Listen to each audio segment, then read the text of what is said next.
Okay, good evening, everyone, and welcome to the How to Startup program, the first session of it.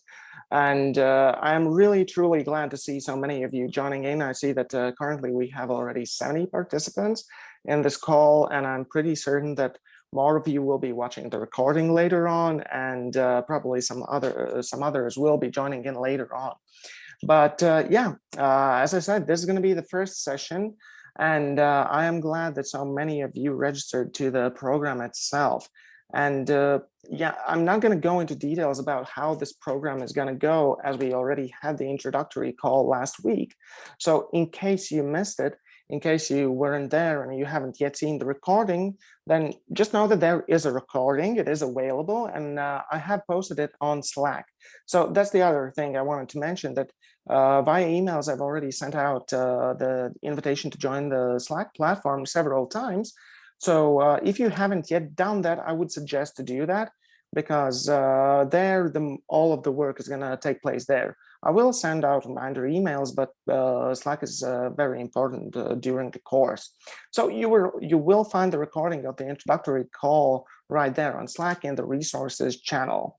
But apart from that, we have 6 weeks ahead of us, 6 weeks where we will have six different sessions, during which we will learn all about the startup life cycle, what a startup is, how to make one, how to build one, and what's the point of it all, and what it will take from you to do that. So I hope you are dedicated. Of course, this is going to be a bit simpler than creating an actual startup, but that's why this is a sort of a training session, training thing. And afterwards, it should be easier for you to do so. So we will have 6 different lectures, 6 different, a bit more than 6 different mentors or lecturers during this course. And they are all very different and highly skilled, and you will have to do some homework during this period. And there will be, like I've said previously, a checkpoint call in the middle of the course, where we will see your progress, how we are doing. We'll also want to hear some feedback from you.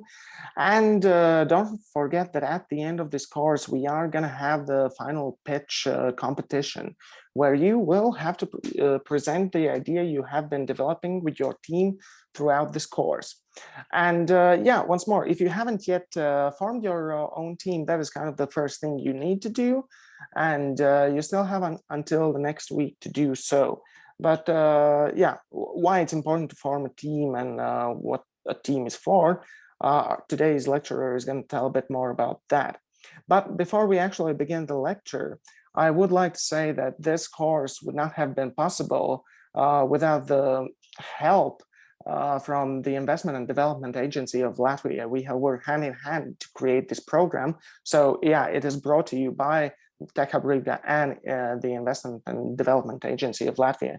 And for that, I'd like to give the floor over to the head of the Startup Support Division at the Investment and Development Agency of Latvia, Anna Elskarika, to say a few introductory words. Anna, the stage is yours. Yes, thank you, boss, for the introduction. And hello, dear audience, colleagues, and startup enthusiasts. So as Paul said, my name is Anna, and I'm the head of the Startup Support Division. The first thing that I wanted to say, I'm so happy to see so many people online, actually, and even more of you turning your cameras on. And also, it's just the 3rd time that we're organizing the startup school. So I'm excited to actually see the interest grow each year and the programs become better and better and more valuable each year. So it's actually quite important to mention that this time there are also some international people joining. So it should be quite valuable for all of you to also network between yourselves. How to start up, you may ask. So that is the title of this course. And from my perspective, it sounds really like something that you would Google just to find out what is a startup and how do you do it. But you might have a business idea, you might have already founded one, you might want to build a new unicorn. But running a startup really requires a set of skills and actions to set things in motion. So you need to get first customers, you need to get the idea funded, and you cannot forget all the legal start things and also of course, bookkeeping and stage support. So honestly, it's also kind of a curious and exciting lifestyle for all of you to explore. And during the course, as Paul's already mentioned, you will get to know many really experienced lecturers, also internationally, and really great mentors who are a big part of the local startup ecosystem and the business world. So where we meet today, it's just a beginning of your larger journey, and I really hope to see you also in the future, joining the events, the programs, and receiving support from both investors, from the state, and just maybe also in the future making your own classes for others who are interested. So most importantly for today, I would wish you to take it step by step and make valuable connections. So learn lots and have fun with it. So I will give now the stage back to Paul and the other speakers of today. Thank you. Thank you so much, Anna. Thank you for the introductory words from your side. And yes, let's not keep you waiting, so to say. And I think we are ready to begin this first session.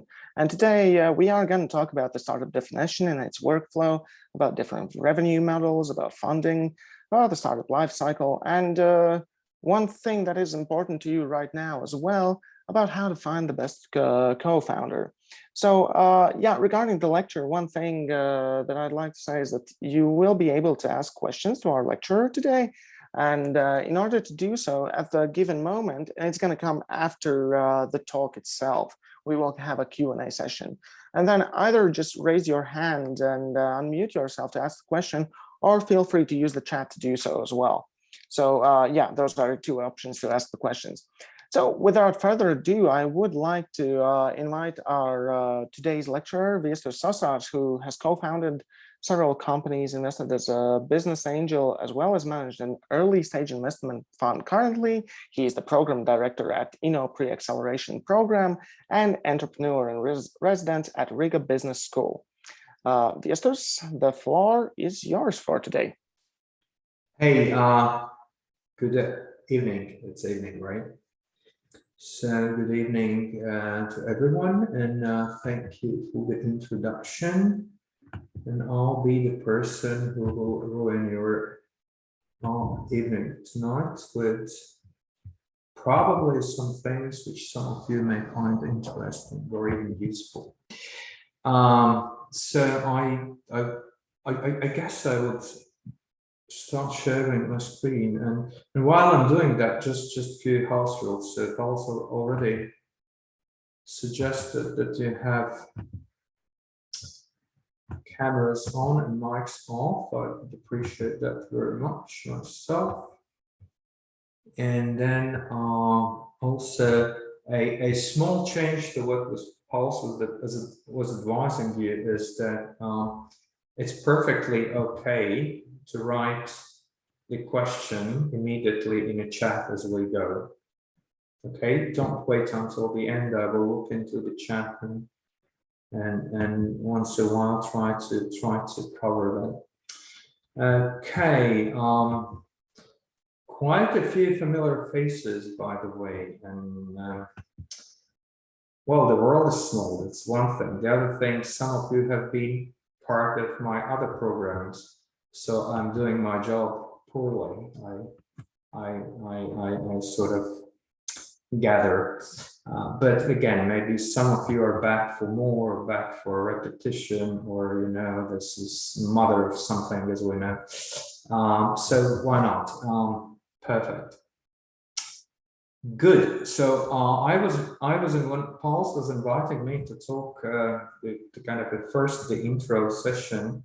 He told me that it's supposed to run for 1.5 hours, including Q&A. And then he told me that I have to speak about these many things. And I thought it's a series of about five workshops of 1.5 hours each, but no, surprise, surprise, we'll be scratching the surface on all those topics tonight. So I do not promise you 1.5 hours with a Q&A, but probably we can squeeze it into the 1.5 hours plus Q&A. So my sound is trashy, right? Or it's fine. Anyone else can comment, Ivar's throat. There's a bit of an echo as it is an empty room, I think. It is an empty room, but I was supposed to speak into the mic here, but hopefully I just lower my voice. It's quite an empty room indeed. Okay, but just I'll speak slowly and loud, as the old joke goes, and you'll get it. Right. So what we're going to cover tonight, and again, please keep posting questions as they go. We'll talk a little bit what a startup is and what it isn't.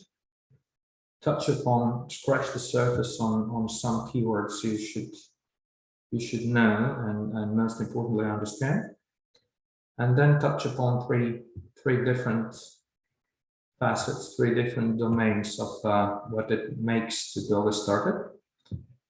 And then you will be guided through all those topics later by other speakers during other workshops. Okay, so this is indeed scratching the surface, and I'll try to do my best to squeeze it in within 1.5 hours with a little break. I think you all deserve a break.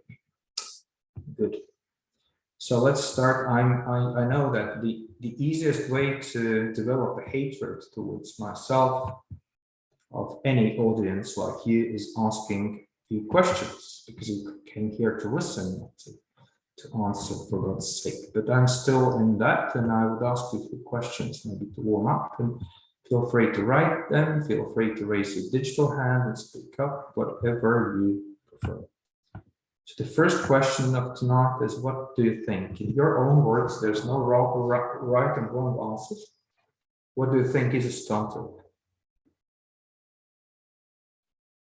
Anyone?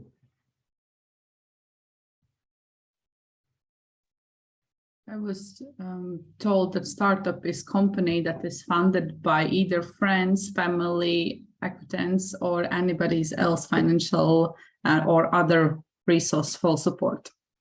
Is the bakery a startup? It fits bakery or coffee shop. It fits your definition, right? A moderately new, it's a beautiful one. A moderately new company, a moderately small one, a small company who has just started. Okay, very good, very good. An idea built a small biz, beautiful, and then Kasper goes in commercializing innovation. I won't touch upon what's innovation, then we'll get in a jungle in the first place. But okay, all right, beautiful. There is, thank you. There is this academic, okay, interesting, high return on investment for Sabine, and it's equally correct. Now, there is this academic definition, which sounds like a bullshit, but it's actually not. By a guy in Silicon Valley, quite a famous guy. He tends to coin it as startup as a temporary organization designed to search for something that's not there yet. And probably the keywords out of those are the temporary organization. So it's not around forever. Like it's you know, there's no such thing as 3-year-old chicken. It's either hen or a roast. So there's no such thing as 7-year-old or 5-year-old startup occasions. There are some exceptions to the rule, but that's kind of important to understand. And they're designed to experiment. They're designed to search for something. Why am I bringing up this one? Because I want to point out the very important difference in a minute, which will be kind of guiding our discussion through entire afternoon, entire evening. So they're looking for a repeatable, scalable business model. So what's the heck is the business model again? In your own words, what they're searching for, those temporary organizations. Ideas? Because I guess it's currently in high school and secondary school, everyone talks about business models. So what these people are talking about. I think Beautiful. it's in like creating a value and then selling it. Yeah, creating a value. Beautiful, Arma. And Misha is nailing it. How a company intends to make money. Exactly. It's almost a textbook thing. The plan how an organization makes money. Revenue, minded revenue is not profits, by the way.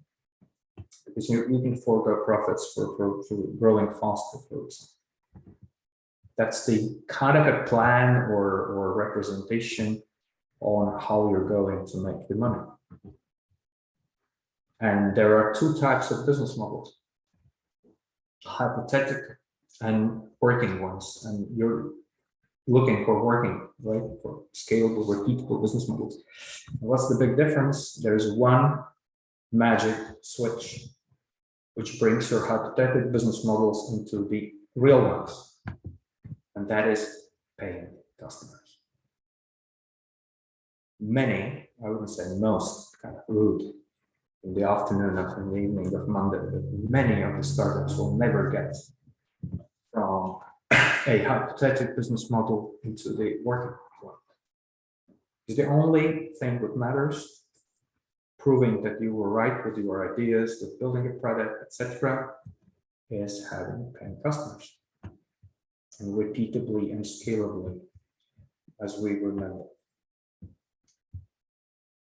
Now, the big thing, which, well, like 2-3 things I want you to take with you tonight, and one is this. Not all entrepreneurship is born equal. There's a huge difference in the type of a business model or type of entrepreneurship.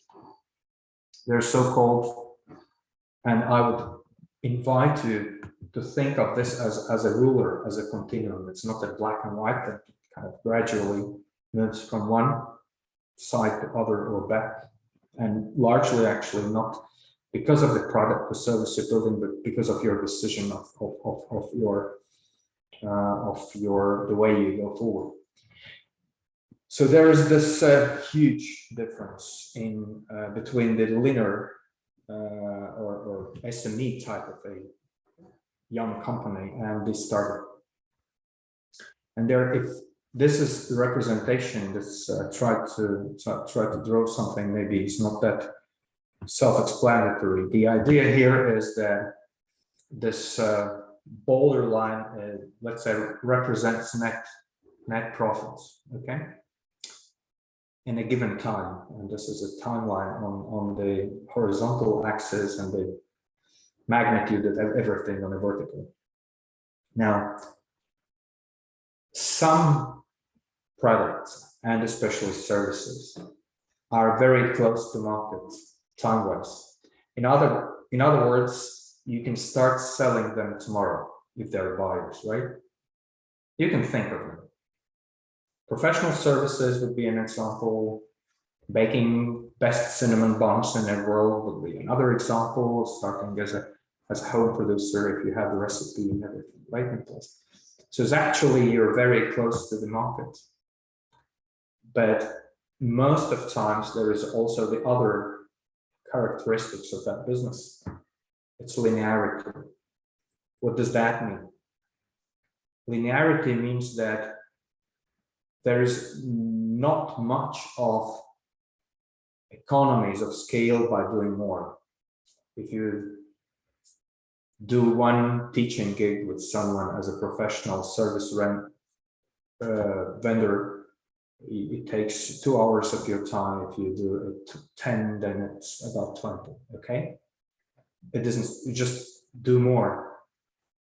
And then there's another type of business models where on one hand, you're further from the market, meaning there you have a certain time to build something in the dark, not knowing whether what you're building will fly or not, okay? At the same time, in most of those occasions, you're somewhat, or ideally, on the very right-hand side of my ruler, ideally scalable. And the scalability is a feature of business model. Another thing probably for you to think about.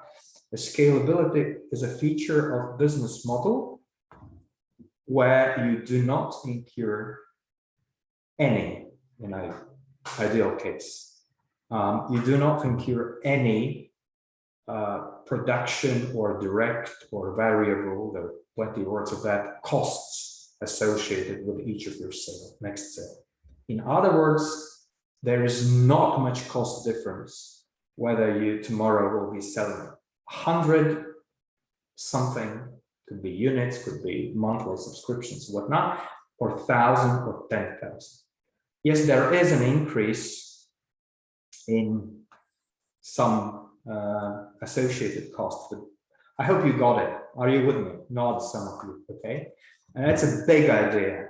And we, for the kind of reason of distinguishing those, we call them startups. So startups are young, new companies with sufficient degree of scalability in their business model, okay? And bakeries are not startups because bakeries, well, they can, you know, by doing more, they can optimize the costs, and of course it's not black and white, and that's why I'm kind of emphasizing that this is not, it's not either or. Because of your decisions, because of the channel you're selling, because of your revenue model, you can travel up and down this ruler, right? You can travel from the left to the right and back.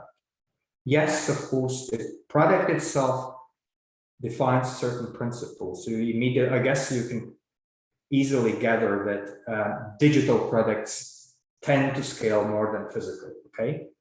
Because physical products you're supposed to produce. But not necessarily. Again, depends on how you structure, how you generate revenues out of it. Okay, I will come back to this a few times, but I will once again emphasize one of the things I want to leave you with, and it's a very powerful concept actually to think of how scalable you can be and how scalable your business model, how comfortable you are with the scaling it. Okay, because the further right you move, the riskier it gets, right? On the left-hand side, you have market adoption risks, whether your cinnamon buns will be bought or not. If you move to the right, there is this multiplication of development risk and the market adoption risk. So in other words, you're working in the dark for longer, and most likely you're not able to fund it, right, by revenues, which is the case in the left-hand side of this continuum. So again, SMEs and startups are technically, startups are SMEs, right? Legally, but SMEs and startups are two different types of entrepreneurship, and they require two different mindsets, to be honest. Again, not the black and white, but kind of moving on, from that. And some, if you probably look backwards to your family or friends or acquaintances, some people are very comfortable with doing SMEs, right? And some people are much more comfortable in taking more risks, inherent risks in doing startups. Okay, very different stories. Are you with me? Give me a sign that we can move on and ask questions. And I love justified objections, right? That's my best part. Probably leave it to the end to entertain the others. Okay, so this is a big idea. This is the big concept, what startups are and what they're not. Now let's get back to our main path. Again, silly yet a philosophical question. What do you think is the main thing of a startup? And actually any new company, but we're about the startups here. People, says Liga, so true. People, by the people, for the people. Anyone else?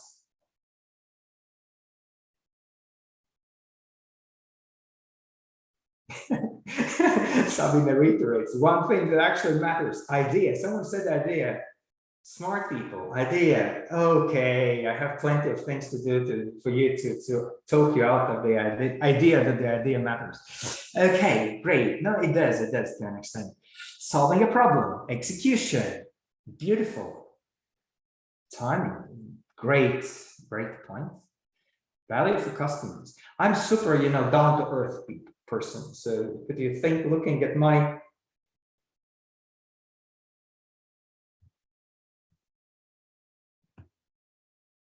real idea? Okay, beautiful. Okay, all is good. Thank you, everyone. This is true. Money, good. Closer, it's warmer what I want to get. And I've built startups and failed miserably and succeeded and sold startups and everything.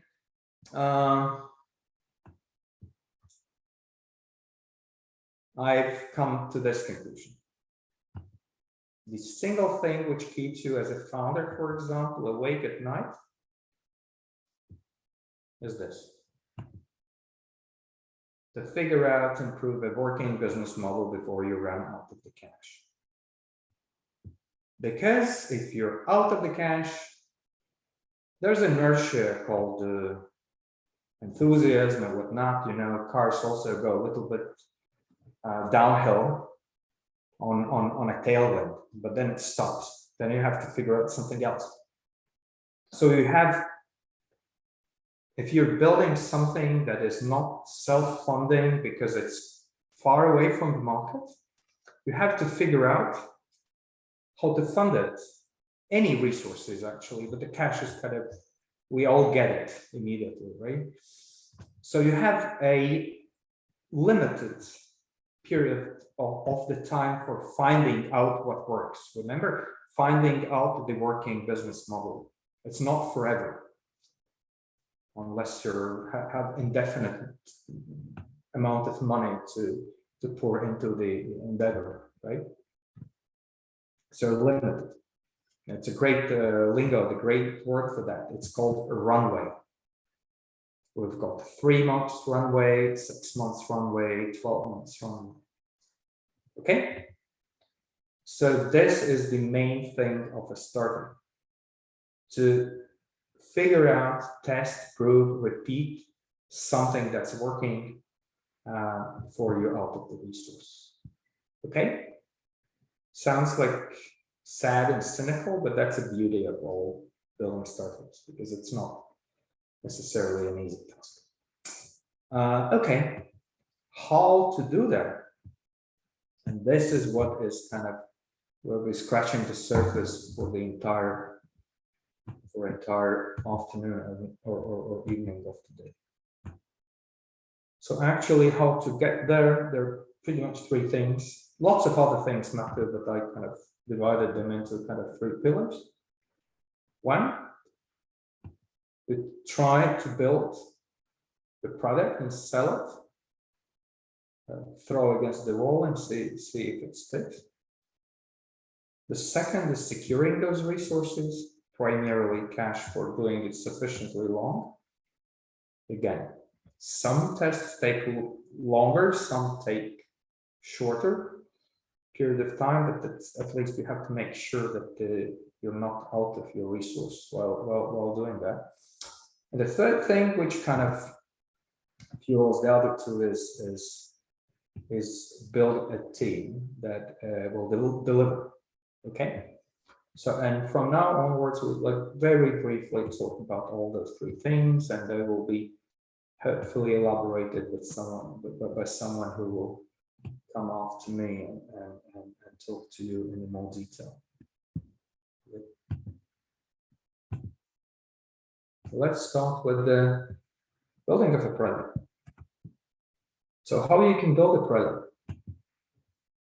In principle, you can either make one significant bet, one significant kind of leap of faith bet, and develop something in the dark and then hope that it will be sticky with the market. And it's called waterfall and all other good words for that. Or you can try to iterate towards something that is sufficiently sticky. And this is what all the lean startup theory and science and logics is about. There are pros and cons for both approaches. It's not necessarily that lean and iterating towards something that works is always a silver bullet. It's not. Actually, if you, for example, in a situation where you have infinite amount of resources or money, you can opt out for doing waterfalls. You can place huge bet and then in 2 years see what comes out of that.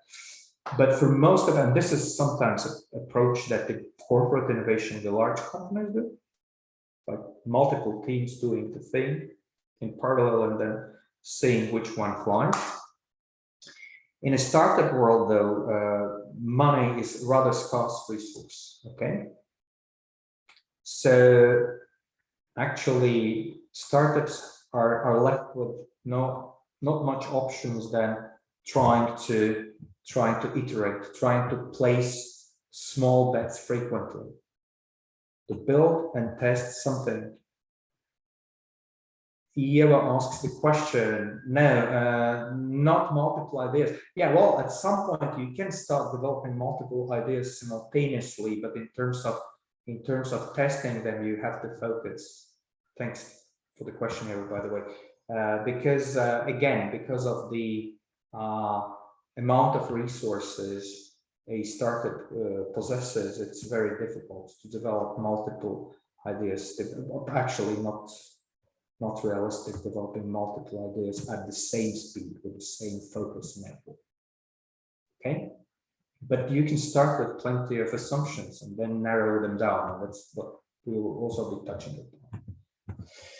Okay, so it is the idea of all the lean startup movement and everything in a nutshell is this: that you build something, test something, learn something, and then revisit either 2 steps forward, 1 back, to move on by making some assumptions about what is going to work. Remember that initially your business models are hypothetical, so you don't know who's there. Often you even don't know who's there, who's your customer, and what they might need and what they might want, and whether that's the thing you're building is really solves the problem. So there's plenty of guesswork. We'll talk about that in a minute. And then you try to test and validate or invalidate those things, and then move and build basically products based on evidence rather than your assumptions.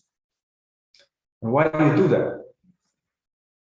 In order to avoid costly and irreversible mistakes.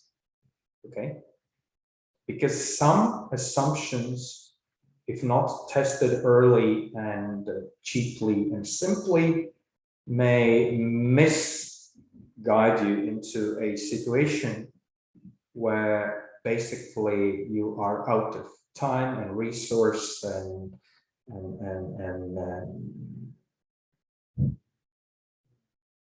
trust of your investors and everything else there.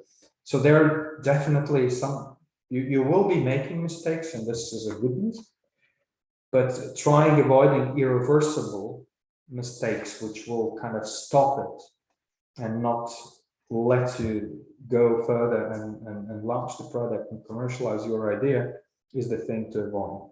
And the best way avoiding the costly irreversible mistakes is going like in small steps. Okay. It's like crossing a river, often to look where it's shallow and where we can do that and not just running through it. Super, super simple. Are you with me, ladies and gentlemen? Give me a sign. Thank you. Some of you are, at least those who have switched their cameras on. Beautiful. Great. So, what kind of guesses are there? Thank you, Mark. You're still there. Beautiful. What kind of guesses there are?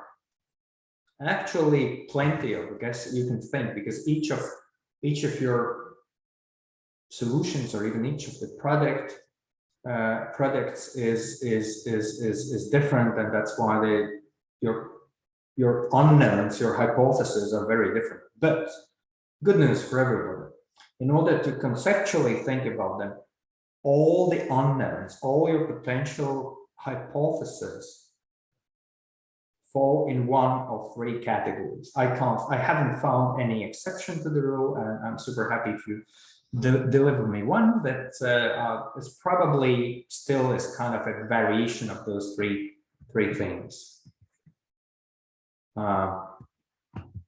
So one domain, and I would always, if you're really early with your ideas, invite you starting with this one, because this, in my experience, leads to biggest and most costly mistakes, if not checked early, is this desirability domain.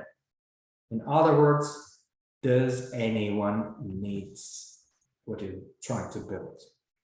Is there a problem? To whom? How painful? What are the status quo? What are the existing solutions to the problem? All those iterations, right, of that question. But actually boiling down to one question: does anyone needs this? Okay. And if you start building without making sure that there is something out there, and then you have this huge and very infamous risk of building beautiful solutions for non-existent problems. I've been in my life twice there. That's a nasty feeling. It's about like half a dozen of companies in the world needed it, and it didn't make it bread and butter. And like about 3 companies were affiliated with us. So we built a beautiful, wonderful, shiny solution for actually non-existent problem. We spent lots of time and money and everything by doing that. Another unknown type of unknowns, and sometimes we always start with that and we believe that's most important. Sometimes it is, especially in a deep tech, for example, in a very, very kind of innovation-driven things, which are unknown, but not necessarily always. But that's kind of important either. Can we make it? Okay, because not necessarily everything the world wants or needs could be made by you.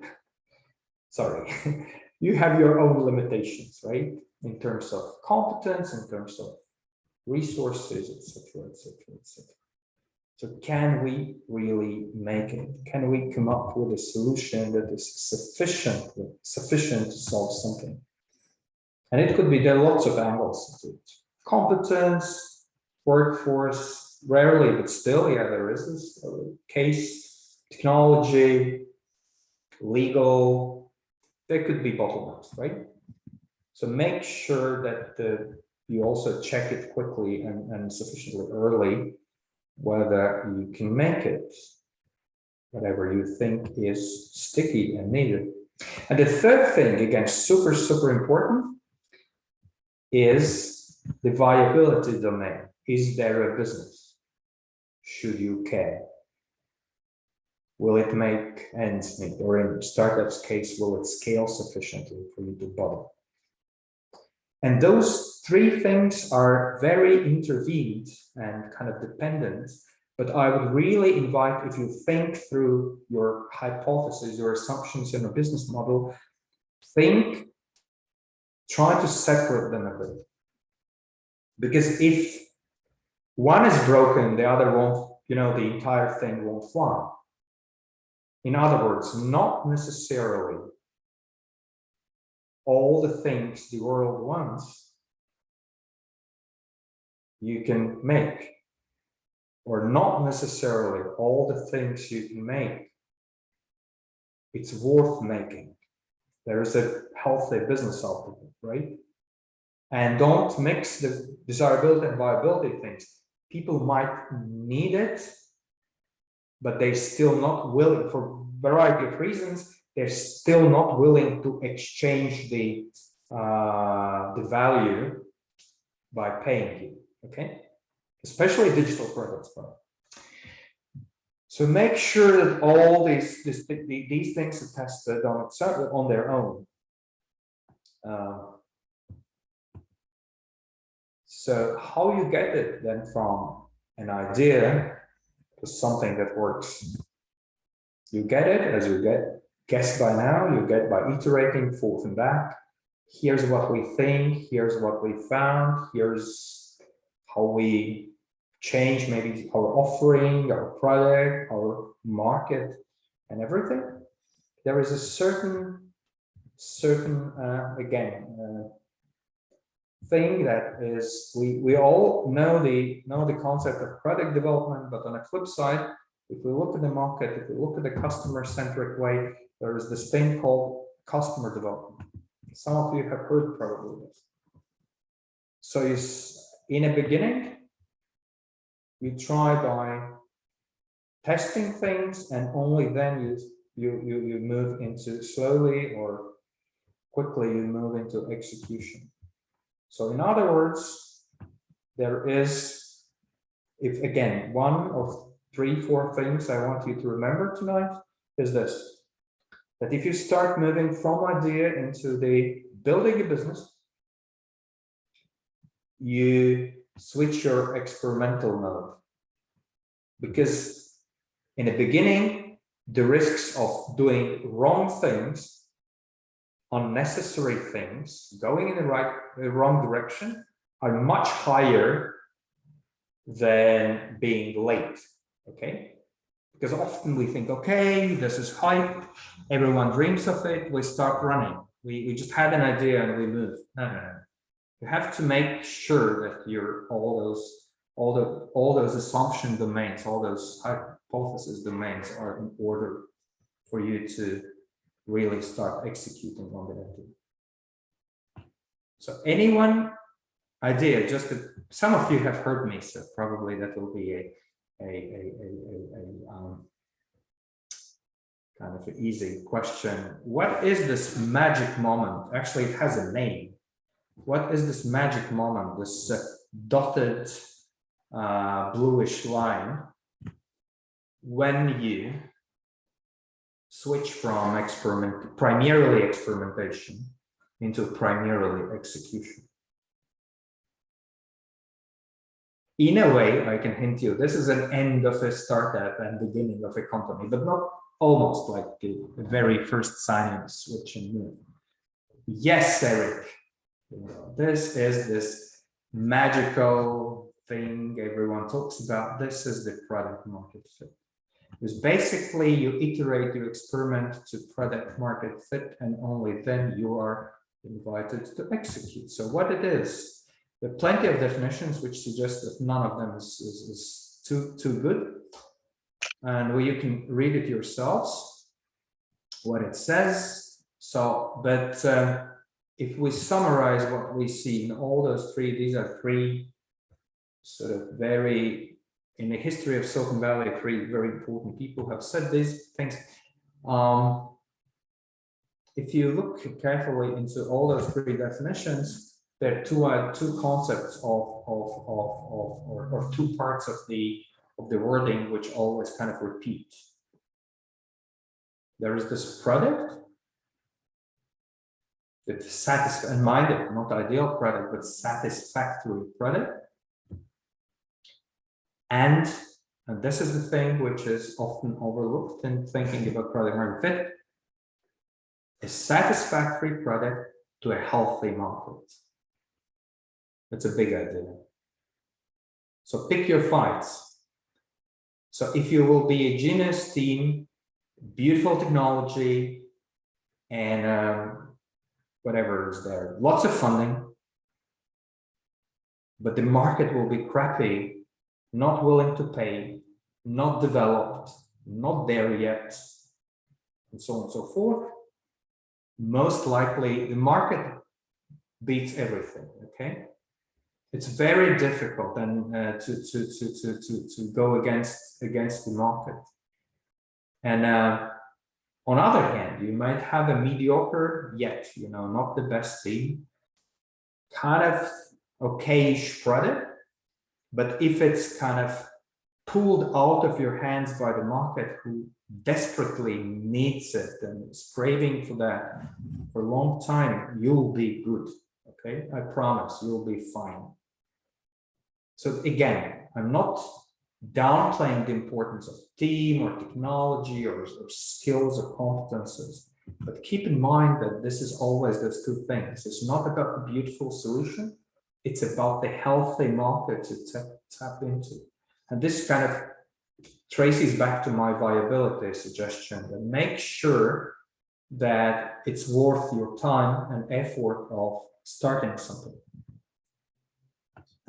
This is my own definition as a conclusion of all that. To me, product market fit, again, in a super simple terms, is sort of a stickiness of your product to sufficiently big number of someone out there, be it companies, private end users, so who not, depending on what kind of a business model you're having. Okay, so this is the product market fit. So, and if you make sure, and only if you make sure that if it has this natural stickiness, then you build something that really people want, then you execute and then you start running, because okay, and you see that, and if you figure out how to monetize that usage, right, then you start really moving fast. Because before that, it's an experimentation. Starting to run fast without making sure that this is sufficiently sticky, in most of occasions known to me in the startup world, would end very bad.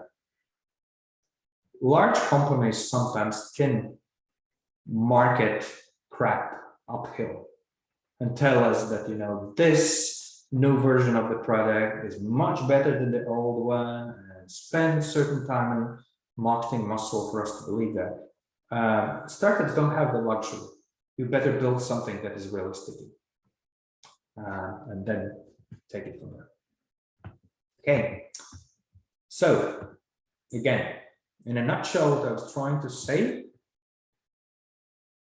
there are two mindsets, and this is again a good answer why sometimes startups switch their management, and not necessarily founders are CEOs at some later point, etc., etc.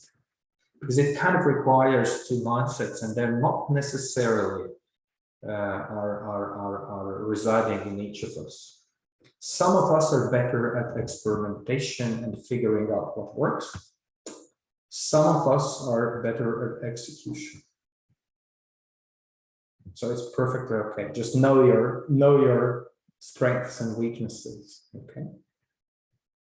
Good. How we get there to the product market fit, and this will be told to you later, so I'll just touch upon that very briefly. So you first of all, you come up with hypotheses. Okay, these are the key things we don't know, and we want to need to test them early in order not to run too many risks and too many irreversible, potentially get into too many irreversible mistakes and situations. And the next one, so okay, the questions are typically two types of questions. One are so-called markets or problem related, about who's really the customer, what's their overarching goals, what is that they want to accomplish, what's broken in the process, etc. And then there is the solution or product type of unknowns, typically for everyone early. So what is exactly that value proposition that you can bring to the table that might be sticky, or the combination? And what, as a result of that, what are the initial functionality you start with and how you monetize them, and variations of that.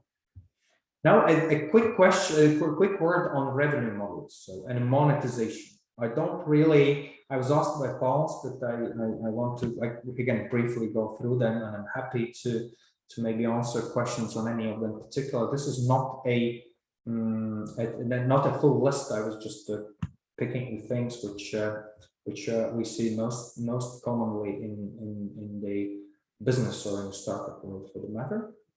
So most common revenue models are item sales. So you just basically manufacture something, or it could be also a service that you sell by item, by kilo or time or hour or whatever is that, or pound.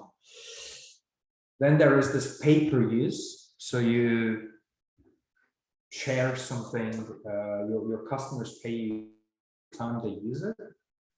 It could be lots of work. It could be fixed price. It could be, for example, for the platforms. It could be, in a Bolt, it's I believe 30% or something around that number from every drive we're having, right? So this is pay-per-use models. There are subscription models, yearly, monthly, everything in between, quarterly.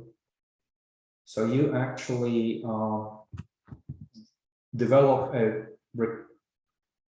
recurrent revenue model in asking your customers to keep paying you while using. A subsection of the subscription is the freemium, which stands for free plus premium, which means that part of the functionality is for free, and then you're supposed to pay for something if you need something more.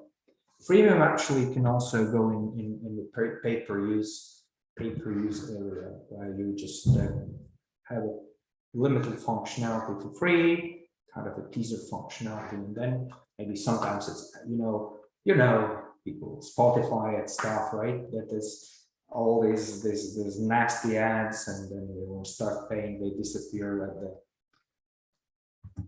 the flip of a finger. So then there is so-called start and go or onboarding plus kind of a top-ups, which means that you pay for something in the beginning and then you're locked in, and then you keep paying. It's in old times they used to use this expression of razor and blade, because you probably have noticed that not necessarily the blades of competitors fit in the razor of another competitor. So that's an idea. If you're invested into a razor, you are locked in for the blades, and that could be often the way also the software companies work. That if you have like infrastructure or backbone or something, that it's very difficult. The switching costs are very high. Actually, this bids on the customer being not happy to incur the switching cost. Then there is this double or multiple sided revenue models where some stakeholders, normally called users, use, and some pay for it. Those are called customers. So users and customers, the concept of users and customers. And we can, every one of us can think of, Googling for free and Google monetized with everything like that. Okay, so it's not necessarily that your heavy users are ultimately are supposed to pay.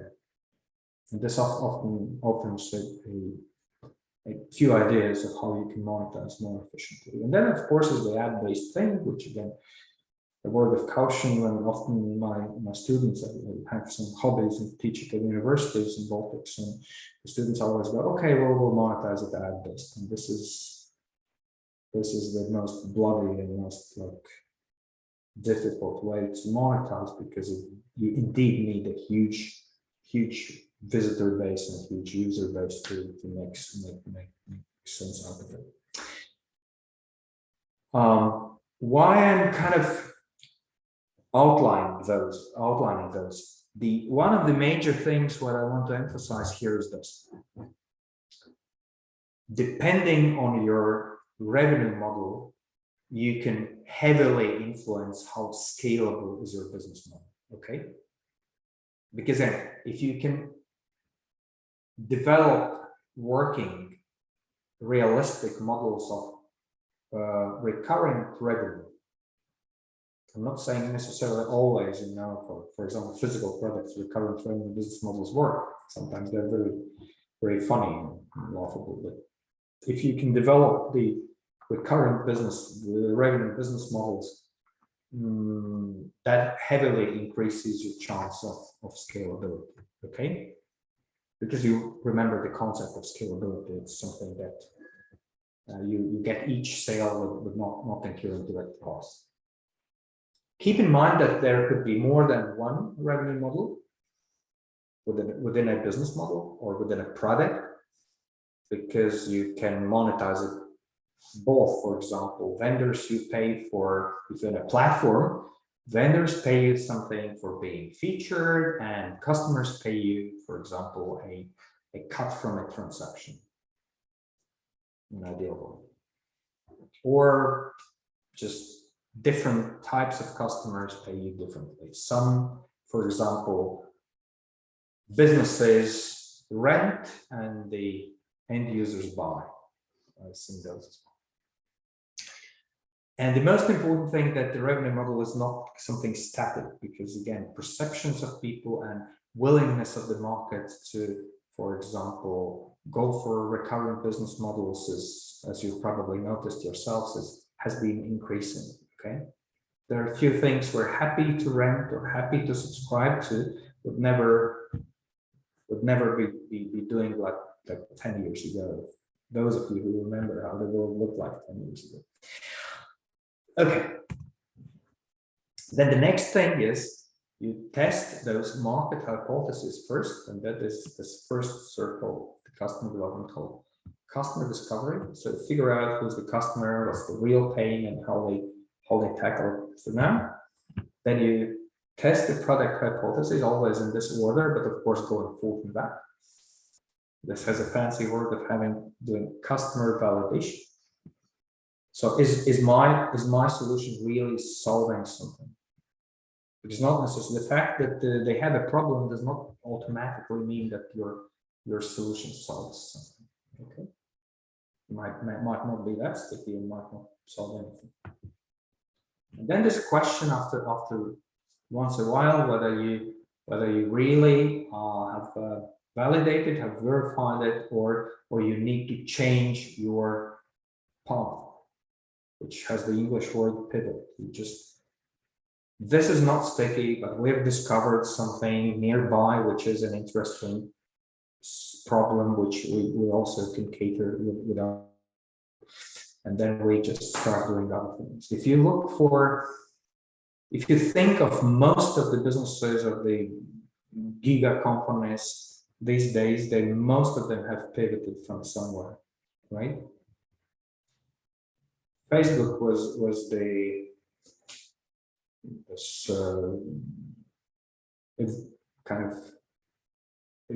first functionality of Facebook, if you remember, was this thumbs up, thumbs down evaluation of party photos, right? At Yale's dorms or Harvard's dorms, always forgetting which one was that, and so on and so forth. There was, you know, Instagram was a messenger. And we can think of everything. So there is some things, and not necessarily, I think that's a lesson as well, that not necessarily the first idea you have is very sticky. So keep the process of iterating to find where really the sticky value props are. The last thing before we do a quick break, which I promised you again.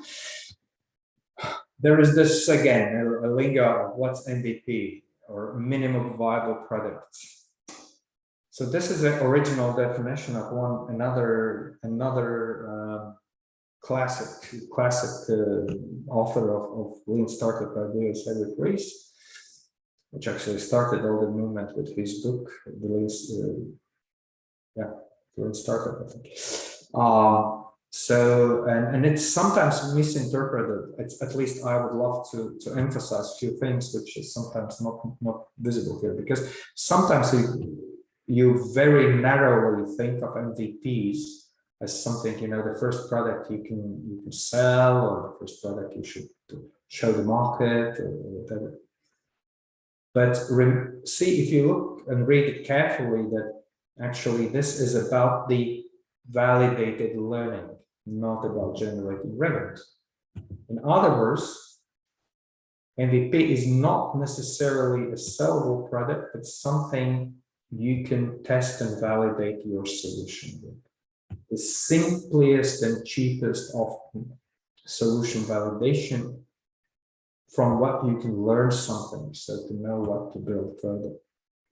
To take it to an extreme, a good story, a good explanation of your solution is an MVP in my role.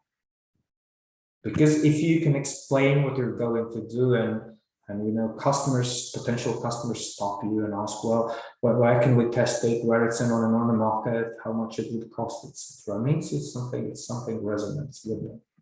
So don't be shy of very, very like simple ways, very cheap and quick ways how to validate your solution after, of course, you have kind of got your head around about where the problem is, and to whom it is, and to whom it's most painful. Any questions at this point? Because this is where I want to make a break and then carry on into the other two domains of what I was promising for tonight. And I'll be a bit quicker with those because it's kind of building products and evidence is the pinnacle, is the key thing of everything here, actually. My humble opinion, you're after if you're for real. Any questions? Did you? I have a question. How many times, okay, in your experience, how many times does the revenue model change according to the age of the company?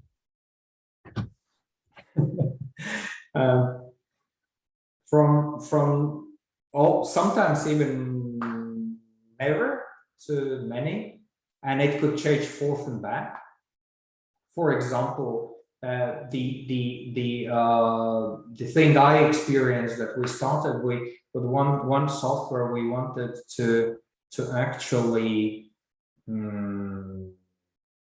we started with the idea that we were actually licensing, you know, the algorithm. It's kind of fuzzy thing. It's kind of selling a thin air, but I was in a business of licensing business model, and we were licensing the algorithm. And for the first customers, the idea was that they will, you know, there will be revenue share. We'll take, you know, $1 per each, you know, thing our customers are producing.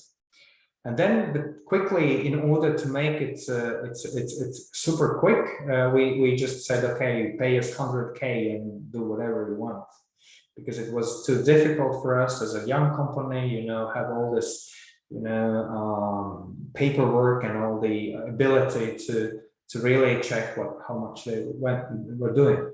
And then at some point we developed the muscle, and for some customers, for example, in our case it was Japan, we switched back to this because it's kind of a win-win, right? We in theory we could earn more, right? We switched to this for this accounting for the unit and everything, and we developed also the way how we accounted for that, like technically, and then we switched for this, you know, not from 50,000 a year into the $1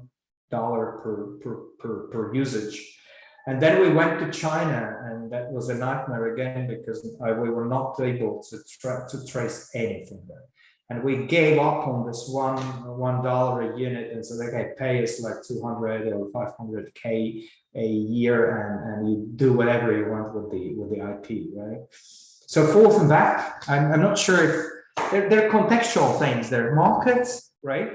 There are use cases. There are customers, which some of them would be happy also to be in the B2B case. Some customers are super happy to pay, you know, for having it on premise, and then you sometimes are just in a process of selling it for as high as possible price. But for example, smaller customers, like for example SMEs or end user, private end users, are fine to subscribe. Again, I'm not sure I answered, but no. plenty of versions. There's no one Great. size fits all. Great answer. Wait, did that revenue model change? Like if you looked at a single customer, did you negotiate with that customer, let's say for the first 3 years that you're going to be accounting for each unit sold and then taking a percentage? And then you're at the end of the 3 years, you're like, okay, we got to change the model here. So it's for the next 5 years, it's going to be just a flat fee. Yeah. And for the next, and then you flip back and then you say, okay, now we've got our bearing here. We know how to account. And then for the next 5 years, you change for a individual customer. Yeah, no, but that was one of the reasons why we went down the drain spectacularly with that startup, because we had also even by knowing that, for example, in that case, our Japanese customers are able to account for the usage. We actually asked too much of them, right? If we would switch back to flat fee, I think we would have better chance of surviving that particular business model. Probably we were too greedy, or too lazy, or a combination of greed and laziness is an interesting angle how to look at that in retrospect. Do you have any experience with sub-licensing? In other words, you sell to a company the initial IP and then take some percentage of any sub-licenses that they generate? No, but I have been in a position where we license in and sub-license. I've been in that in between, but not us for the original IP we were having. All right, thanks, David. Appreciate it. Okay, let's make a quick, really quick break. Okay, 8 minutes. That's the minimum you can do for pouring the wine and visiting bathrooms. So we're back 20 minutes past an hour and resume. Thank you for being such a patient audience with me. Okay, perfect. So a break. If anyone's not, if anybody is going to be staying by the computer, still here, then, and if you have any questions regarding the program itself, not the specific lecture maybe, then this is a good moment to ask these questions. When should we have our teams decided by? The deadline for the teams is for the creation of teams is next Monday, 10 minutes prior to the beginning of the next lecture. Got it. Thanks. So you still have a whole week. Georg, I see you've raised your hand. Yeah, I have a question about how many people should be in a group? In the team, you should have 2 to 5 participants. So it's okay if there's just 2 of you, but that's also good if you have 5. I would suggest not to have any more than 5, or I've already written this to 1 participant, because the main reason for the teams is to complete the homeworks together. And the homeworks are not going to be that difficult. I mean, they're also not going to be that easy. But if there's like 6 of you, I'm pretty certain at least 1 of the 6 participants will not have anything to do for the homework. So that's why I'd rather suggest stick to the 2 to 5 participants per team. Thank you. You're welcome. Okay, and yeah, David, I'll quickly answer the question in the chat. Regarding the Slack, yeah, it's still that I see that a lot of participants have difficulties joining Slack. There is no need for the TechHub domain email. I will research why it's doing this, but meanwhile, if you can send a private message to me right here on Zoom with your email, I will, in the upcoming 5 minutes or 10, once Viestas restarts the lecture, I will send you a separate invitation. So this goes out to everyone. If you're facing issues with joining Slack, please send me your email or a message on an email that you have these issues, and I will send you a separate invitation. So, and via that invitation, there shouldn't be any problems, because a lot of people have already joined that way. David, you had a question. Yeah, so suppose there's a team, with multiple ideas. Should the team try and focus on one of those ideas to have a concrete sort of narrative throughout the whole course, or is it okay to keep multiple, ideas in the air and just kind of explore, different aspects of each problem, the sort of more superficial level, rather than just like drilling down into the details? That's a good question. I would suggest, I guess, focusing on one idea, because that way it would be easier throughout the course. But once more, the homeworks, the course itself, it's not going to be that difficult. It's not going to ask that much of you. And in theory, if all of you in the team are dedicated and willing to give the time, then it should be possible to also work on several ideas. But first of all, at the end of the course, as a pitch competition, you will have to pitch only a single idea. So in that sense, you would have to choose either way which one you want to kind of develop further on.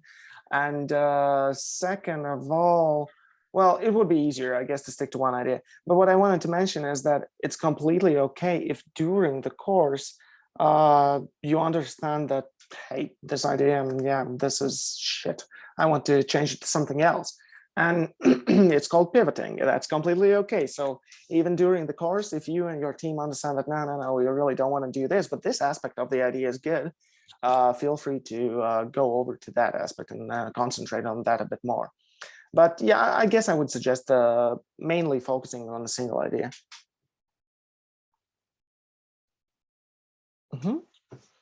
Okay, I see that Wistas is back, but we still have 4 minutes, so I can keep the stage for myself. Any more questions regarding the program? Or that's a good point to ask me some questions. Also, yes, feel free to ask questions to Wistas. Before we move on with the other things tonight.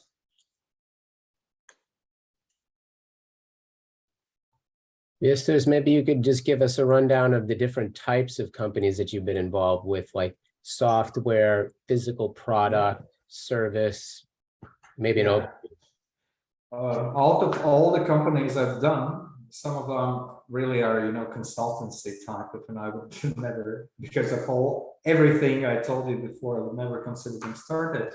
So if we narrow it down to startups, then that's about this audio engineering algorithms, the software I was mentioning, then the hardware products, IoTs as well, and then media aggregators and that stuff as well, kind of info aggregators for specific professions. And what else could be considered as a startup? Those are the ones I've all kind of founded as a co-founder, but then there are a couple of others I've been involved with at the later stages as well.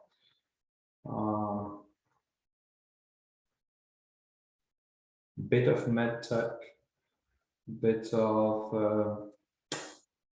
also the just pure apps, like doing again app development. So the question, what are some non-IT startups?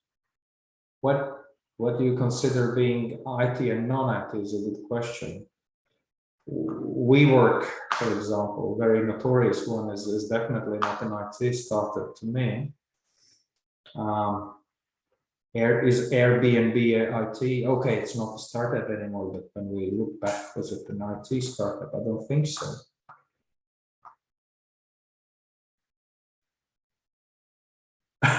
That's a very good point of Maris, and this is actually, watch out for that, guys. Yeah, regarding what Maris wrote, I agree that, I mean, it's okay if you already have your idea and you want to further develop it during this course, but you shouldn't be looking for unpaid labor. I mean, the homeworks during this course, it's more to kind of develop your idea and to learn how to build a startup, but not really to already have it running. And so basically, if you join a team and they ask you to develop this platform now, to program it, that's a bit outside of this course, and you should ask for a salary for that. Depending, no, not a salary, but again, I can flip it over. It really depends how you remunerate it. If you're called co-founder and get 50% of the shares in upside, even if someone had an idea before in some form, I would not have anything against that, right? We talked about that, but in a second from a different angle. But actually, I think before we start, just before we start, just commenting on Mars, and I think I heard also, Paul, what you were saying. Treat this in terms of this course of this how to start up, right? Please treat everything as a learning experience.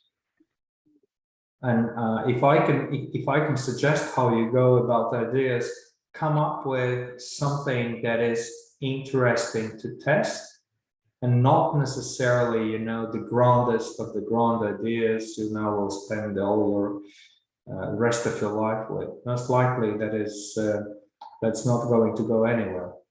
So please primarily treat this exercise as, especially if you don't have any idea for now, treat this exercise as a learning experience. If you have ideas, very good, very good. I'm not inviting you to dump them and just come up with something like for sake of them. Exactly. I think the entire idea, and maybe Paul can Sabine got it very nicely worded.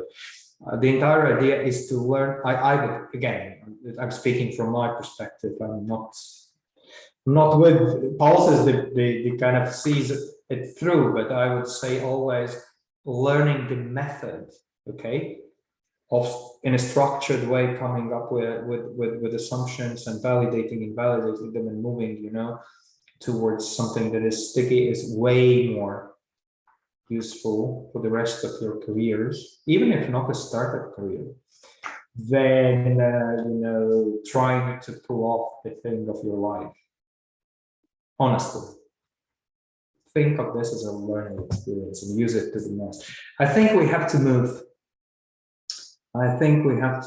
Jans asks the question directly. I probably answer directly later.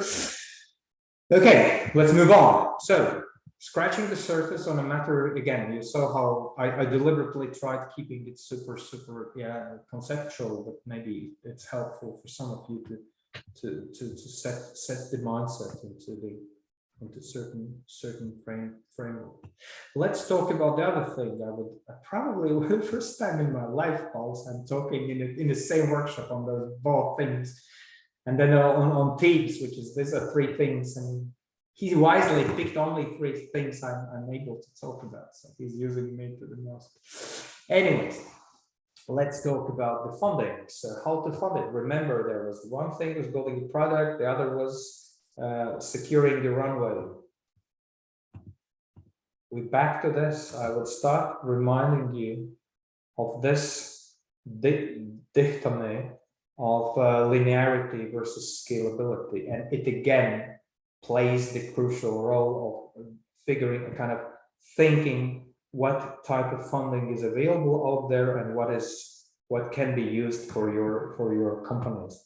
Okay, this is again two worlds, very different worlds, but we of course touch upon the startups primarily. But I'll try to map out everything that is available out there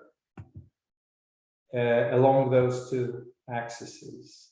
So this ruler you saw horizontally is now moved vertically, right? So this is anything from a lifestyle business to this a scalable startup type of a business model. And then there is on a horizontal axis, there is inception of the company or of the project into the maturity.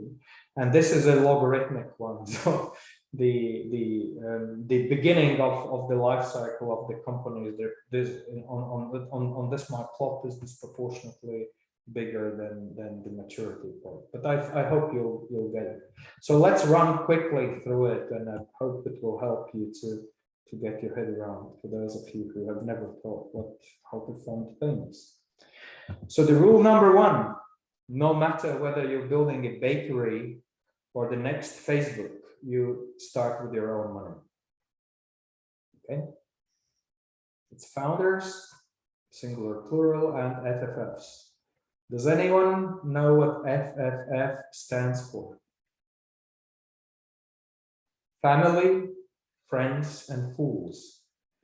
Sometimes politically correctly referred to as fans, but I prefer fools, and here's why.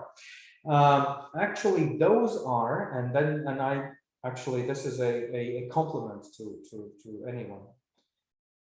The FFFs you can think of them as people who have primarily non-financial interest for your whatever you do. Okay, and then it kind of falls into the place. Family and friends are not against earning on you if you're doing it well, but they have other motivations as well, right? Emotional motivations for you to succeed, of course, depending on how much they are ready to invest and everything. But basically, there is a non-financial, often very pronounced, not necessarily probably the biggest, but very pronounced non-financial component. And as for the fools, so the same thing. They just don't know what they're doing. First-time investors, first-time angels are fools, let's admit it, because they haven't got it yet. They're also learning, which has another ramification of raising from the first-time investors. But so those are the things. So there's that money always is the one which is in terms of investment, which is put to the game. Next one, what are the ones who are what types of investment flies in the picture? There's the concept of business angel. Now, business angels are not like donors who are like donating the money or something. Business angels are most of the time so wealthy individuals who are investing in very early stage companies, primarily for returns. Okay, definitely there is also an emotional component, or understanding the market, or understanding the industry, but and liking the team. But there is a systematic, as for the differentiator between angels and the third F is systematic approach. Okay, and as you see here, the rule number 2, not in order to attract external investors, not from founders and FFFs, the business model has to have a certain degree of scalability. Okay, see that all the bakeries are flying on the radar.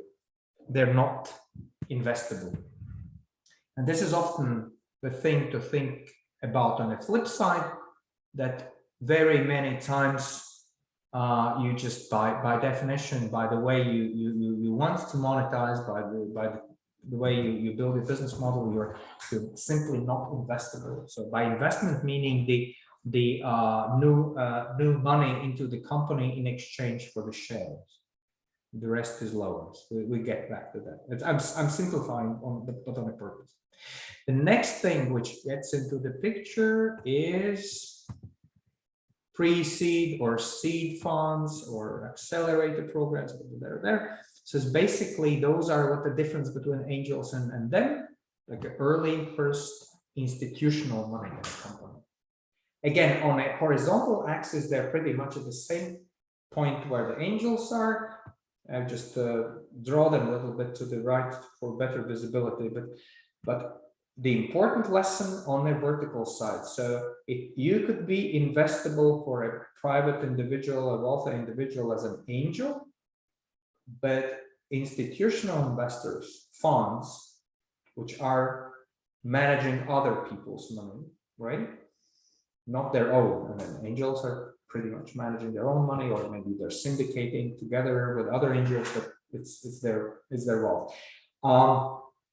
These are more of an Excel people in the funds, and you already need to have a very significant degree of scalability. That is partly an answer, by the way, if some of you have wondered why early stage funding of hardware is super hard, right? You get it. Because not all those business models with the physical products, no matter how innovative they might be, can go into scalable business model, right? Often you're left with an item sale. And then you can play around in packaging the IP, for example, which is way more scalable in terms of if you think about manufacturing yourself or licensing it to manufacturers, as we spoke with David a few minutes ago. The latter is much more scalable because there is no direct cost involved, but of course there's huge preparation, fixed cost, marketing, and direct sales and whatnot. Okay, that's it. Pre-seed seed funds. So the first external and institutional investors. Let's move on. VC. Okay, seed funds are also VC funds, but the proper later stage VC funds are the ones I'm just separating for the sake of pointing out that the lesson number 4. If you closely look how I draw them, it's not by accident, then the bottom line of both of those ovals are pretty much on the same level, right? So here's the lesson. If you have raised a institutional, like early stage money, pre-seed or seed from an institutional investor, and most of angels as well, you are supposed to raise the next round. Okay, because, and the logic here is understandable, the scalable, very scalable and ambitious business models are far from the break-even, right? They're far from the market itself and then from break-even. And if you even think about, for example, recurring revenue, like subscription business models, the faster you grow, the more money you bleed. Because the acquisition cost comes before, and then you recover it with the subscription, okay? And that is an explanation why it's not because they are failing or something, that the very, very scalable business models like recurrent revenue business models need to raise multiple rounds. We'll get back to those things in a second, in terminology wise. So again, if you have been, through this accelerator or raise the seed round, and it's not followed at least by one round on top of that, most probably something went wrong. The brown substance has hit the fan in the meantime. So either your business model proved not to be scalable, or something, your product is not sticky, and all those things. So that's another way how to think about it. Now there is a different type of institutional investor. So venture capital people are the ones who are betting on the increase, on the multiple of your valuation increase, right? They won't ask you dividends, and again, you can easily deduct why, because if you are super promising and scalable and grow super fast, the silliest thing in the world will be taking money out as dividends, right? There's no better way in multiplying the money than keeping them in until the liquidity, which is whatever, floating on a stock exchange or trade sale in most occasions. Now, there's different type of funds. Very briefly. Oh, I was out of the sound. Pardon. No. Diana says, okay, hopefully not for everyone. Then there is this PE funds or private equity funds, which is basically this, as you see, they appear in a very different place in my little chart. Those are this kind of dividend interest, dividend bearing or whatever fund, requiring funds. Okay, there's direct message. John said, is it okay that I answer to all of people because you're writing me directly? It could be interesting for others as well. So the private equity funds, as you see, is someone who step in at the later stage, and then then they're just for less scalable companies, for example, fast-growing manufacturing companies, and then they live for longer cycles also. And then there is another thing, just for sake of showing, that the stock exchange is here, because if you're huge enough and actually huge enough, if the capitalization is high, you can actually raise new money, not just have a liquidity of your shares, but you can raise new money of stock exchange. It's not for everyone, it's for very few, but it's the case. Now, there is an interesting, as you see, there is a gap if you look in the middle, right? There's an empty place. And there is a new hype, new blank, which is emerging and it is also answered for many hardware companies and sometimes even startups, how to go around it. It's called revenue-based finance. It consists both of loans and equity, and general idea being that they're not so greedy, like 10x or 20x of the multiples. They build their portfolios slightly differently, and there's basically they either have an equity position or some fluctuating interest loans, and they recover it, like earn out from the investment over time. I'll go back to that one. And then in order to paint the entire picture, it's not about investment, it's about different base, but where it stands, it's the bank loan, the good old bank loan. And as if you see, it's also drawn on a purpose and an inclined way, because there is definitely a kind of a consultancy or a small, super small render of professional services, which are not even a bankable one. But generally speaking, the less scalable you are, except that it's super lifestyle things, right?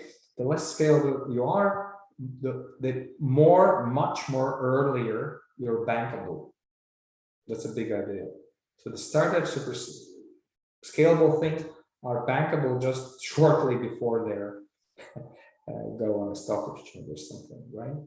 If you build like a world domination, if you build a something that is, for example, manufacturing or some other semi-scalable thing, you have these recurrent and predictable cash flows earlier, which is one of the reasons you're bankable sooner. So Yanis is asking, I will read it because it was to me. So Yanis was checking statistics and funding, and many startups do give more than 10%. Can you probably switch it on? And yes. I was checking statistics. It was in Europe, I guess, and there was like if startup gives up more than 10% of the shares in FFF round, then usually it doesn't get to the next funding round or something like that. Like it's harder for them to get to the next funding round. Yes. Okay. Do not thank you.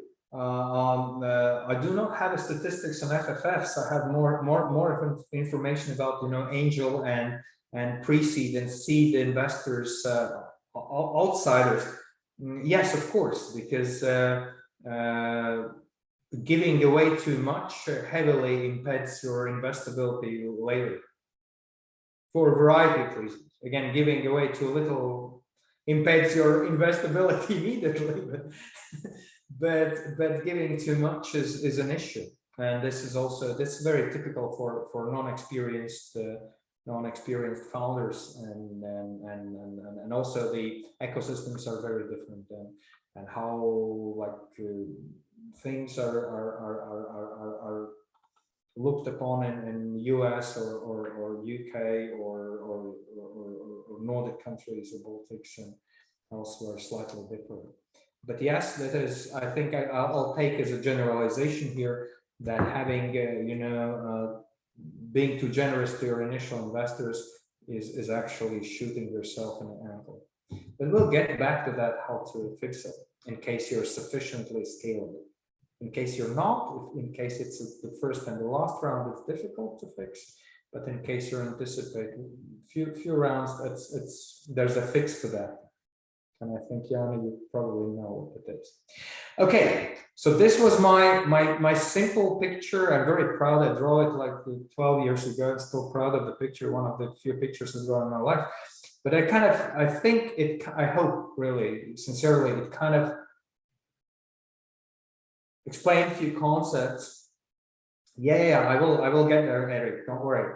The list is not full. I just depicted a few things because the things you're talking about, that they can appear in every place of that in that chart. So talking about crowdfunding and grants. Good. So a couple of things. So once again, so see, if you look through the lifestyle end and you look through the scalable startup type of situation, the funding instruments are very different, except that the founders initial part of investment. Okay, good. Couple of definitions of vocabulary I want to run past you. So by types, and I'll mention also a few things which didn't appear there. By types, a typical equity investment is so-called priced round, which means that you are agreeing, that was Janis was mentioning, you are agreeing with your investors that they give you 100K and you give 10% away of newly issued shares. Remember, of course, because change of selling your shares is money in your pocket, not in the company, right? So you issue every time new shares and you offer it to whomever, in this case to investors, and they pay the capital in and get the title to those shares in a simplified way. And if you agree upon that, okay, this is I give away like for 100K 10% or for $1 million 5%, doesn't matter. It's called price round. There is another option if you're early, and here's the thing. Here's it partly answering to Janis and to everyone else. If you are sufficiently scalable, and this is not your first, last, and only external round, sometimes you can take the money as a convertible loan, or convertible note, as they say in the US, meaning that you agree with an investor this is actually an investment, but for a time being, it stays as a loan and converts into the proper equity, into the shares, only at your next round. And you both agree that the next investor, a third party, will decide what was the value of that round.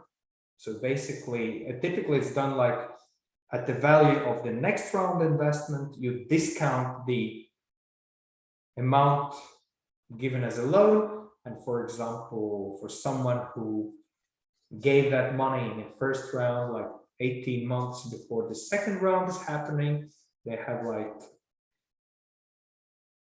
2 shares for the price of 1 share of this next investor, or 1.5, doesn't matter. It's called discount. Sounds super sophisticated. It's not. The entire idea, and I'm big admirer actually of convertible notes, because in my experience, it's a win-win. Okay, it's not in favor necessarily of the company. It's not in favor of a investor, but because if you're super early, and think of it, for the pre-seed or seed, you're pre-revenue, right? You're selling the dream. And it's super difficult to value the dream because paper stands everything. You can draw the hockey sticks and your investors can tear them down and say, no, we have been in this industry for 20 years. This never moves up so quickly, and all those unnecessary discussion. So you basically, what you say, you both say, okay, we like you, you like us, there is an opportunity, there is a potential, give us 200K or $500,000 or whatever is that in an early stage, depending again what you're doing. But don't stick to to my numbers. And let's in 18 months we're raising in next round, an A round. We'll talk about the terminology in a second, and then you will have 50% of the price per share as those guys will be having. I'm simplifying. It's a bit more difficult, but the entire idea of convertible notes and my huge love towards them is that you're not screwing your cap table by giving away too much, right? In a case you're really flying high, but at the same time the investor doesn't spend too much time of trying to discuss the valuation, which is out of the blue, right? So the more experienced investors are, more likely they will agree to the convertible notes, in my experience. Very inexperienced investors think that the company screws them at this point. It's not exactly the case, because provided you need additional rounds. If that's the first and the only round, for example, you're not that scalable and you'll just raise one round and you're good, then it's difficult, because then sometimes I've seen the attempts of making all this to more into the some kind of a beta calculations or kind of accounting. It's not working that way, because always the founders, the management team has always the upper hand. You can always declare losses in the year when the EBITDA is counted or something. Okay, so this is not exactly as good as it is. Okay, we have to move on. I know I'm over time, and I'm perfectly okay if you turn off and watch it later. But Paul's is smiling. I never finish on time. I mean workshops. Good. Then there is all this revenue-based thing, the earnouts, that there's investment and you gradually kind of shrink it in terms of percentage or proportion. Then there is a revenue-based or mezzanine debt. This is an interesting concept, which often is very helpful for not that scalable things. So it's basically agree with the lender that part of the interest is fixed and part is the function of your revenue. In other words, the better company is doing, the more the lenders have the interest back, okay? On top of course, the principal. That's called mezzanine. And there is all the venture type of non-collateral loans, where it may not come necessarily from venture lenders, but there's lots of those guys around there as well. So non-collateral means that you are not pledging something that has a liquidity. Word of caution, the shares of your company are not a liquid collateral. Because if the things go down the drain, the shares are worth what? Exactly. Liquid collaterals is someone can sell or go after you if things go wrong. So don't be afraid of sometimes, if you're convinced that you will do it, and if it's not a kind of a raiderism or something, don't be afraid of giving your shares as a collateral. Actually, they're just paper. If you maintain the operational control, and it couldn't be screwed in other ways. Then there is, of course, the bank loans, like this is collateral to that. So then there is a crowdfunding, and actually, one word of the crowdfunding, it could be lots of different. We typically about the crowdfunding, we think of Kickstarters and Indiegogos, don't we? Right? This is one tiny slice. This is so-called reward-based crowdfunding. When you give money in exchange for some product or other type of product offering in the future. They could also, you can crowdfund your investors, equity investors, you can crowdfund your lenders, and sometimes even donation crowdfunding works for some.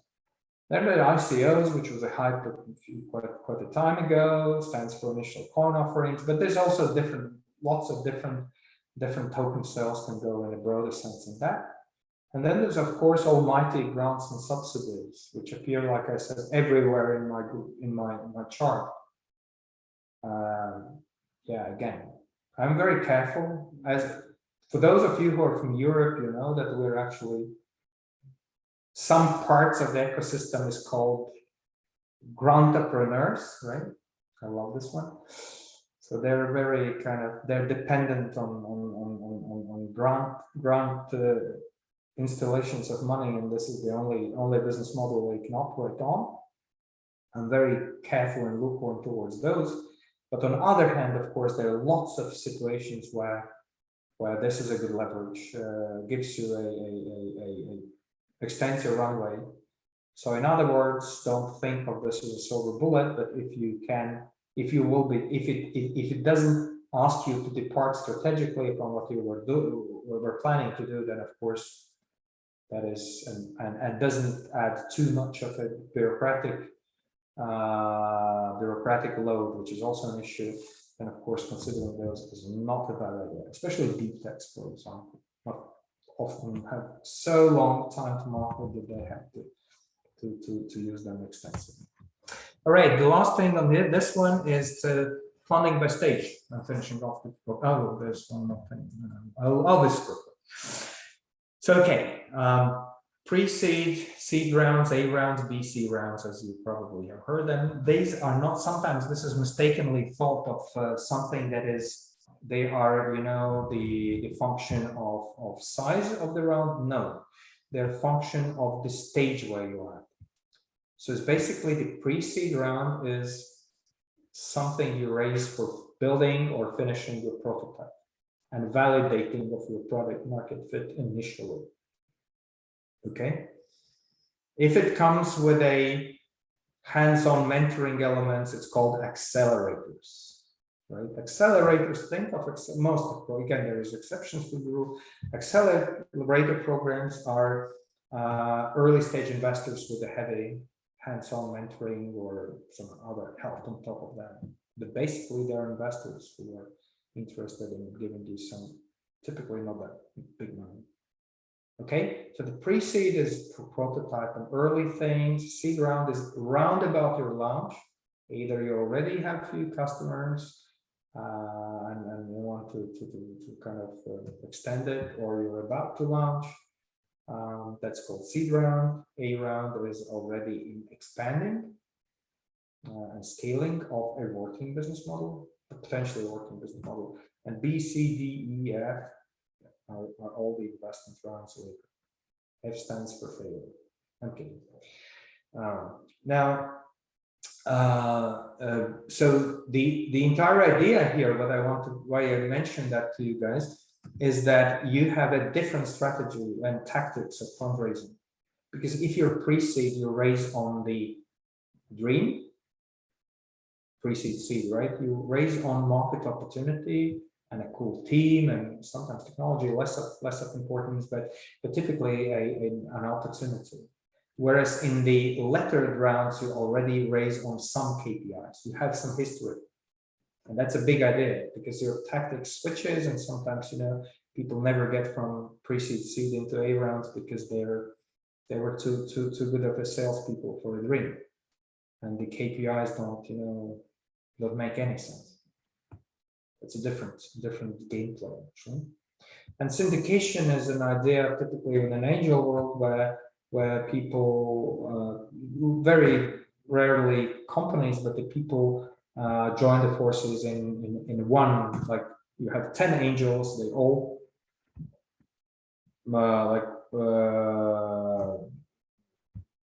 pour them kind of pull the money into a company called SPV, special purpose vehicle, and invest in it from one source. Just a super quick practicalities. Term sheet is the thing that you discuss with the investors. So this formalized investment offering with all those things. The valuation, remember, if you do the price round, that the valuation is of the discussion. It could be pre-investment, post-investment. Pre-investment plus money invested is the post-investment valuation if you care for mathematics. Time window is very important. Venture capital, seed and venture capital investors are not interested in staying forever, because they also have to They raise the money from their limited partners and pay them back. So they have to close it or sell you in anything between 5 and 10 years. So thinking of realistic investment exit opportunities is a big deal breaker.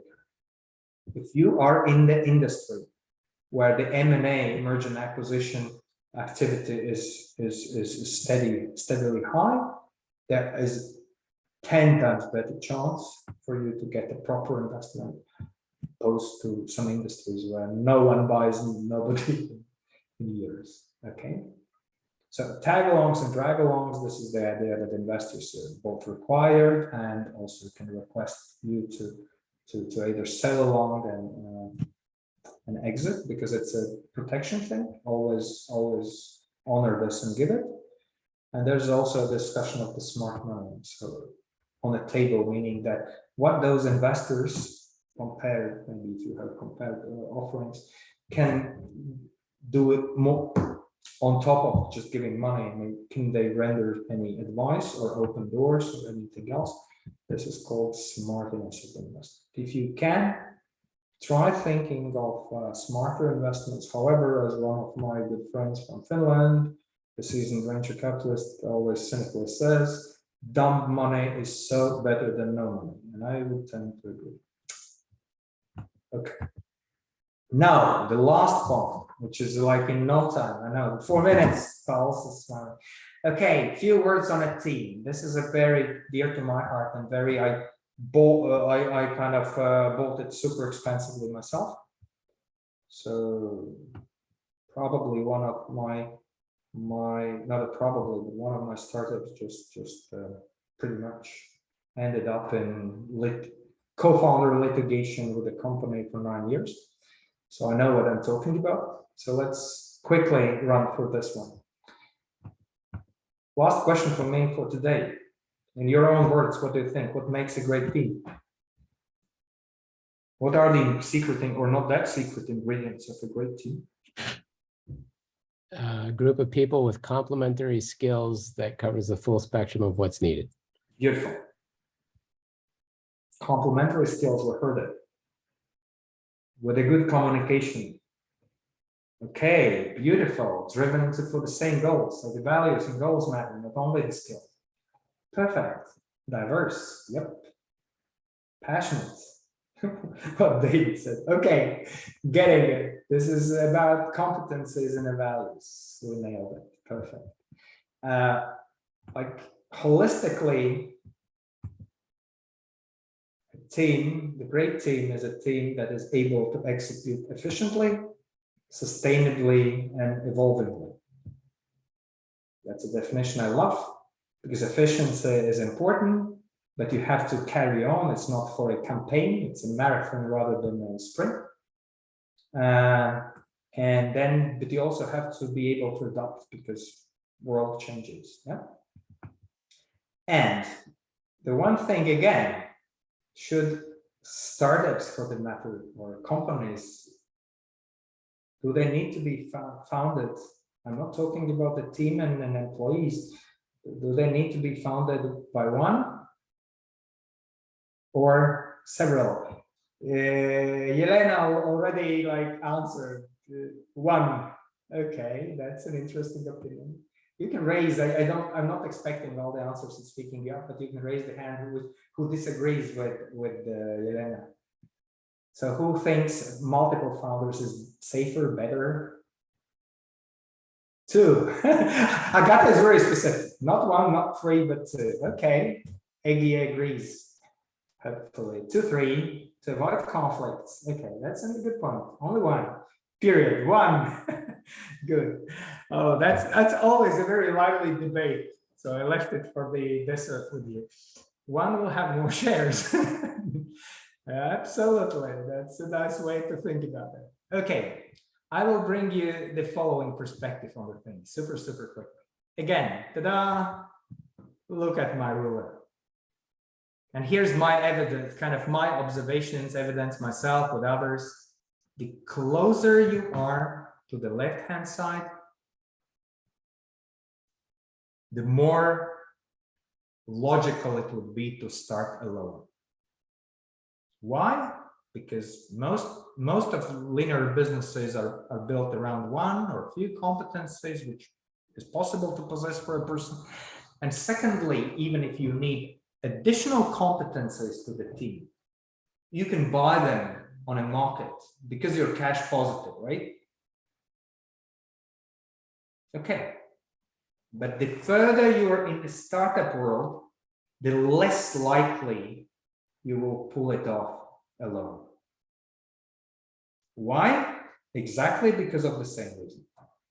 First of all, you need typically competence of product development, competence of business development, I don't know, designers, scientists, whatever is there.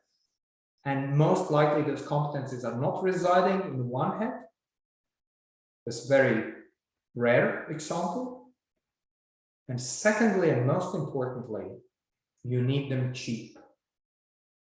You can't pay the market price.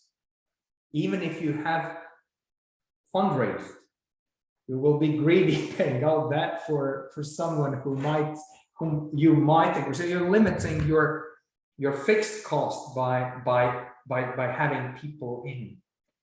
So this is my observation, but like someone here mentioned, I think that was Elena, very rightfully, it comes at a price. Multiple few shareholders, it comes at a price. Well, let's discuss that in a sense.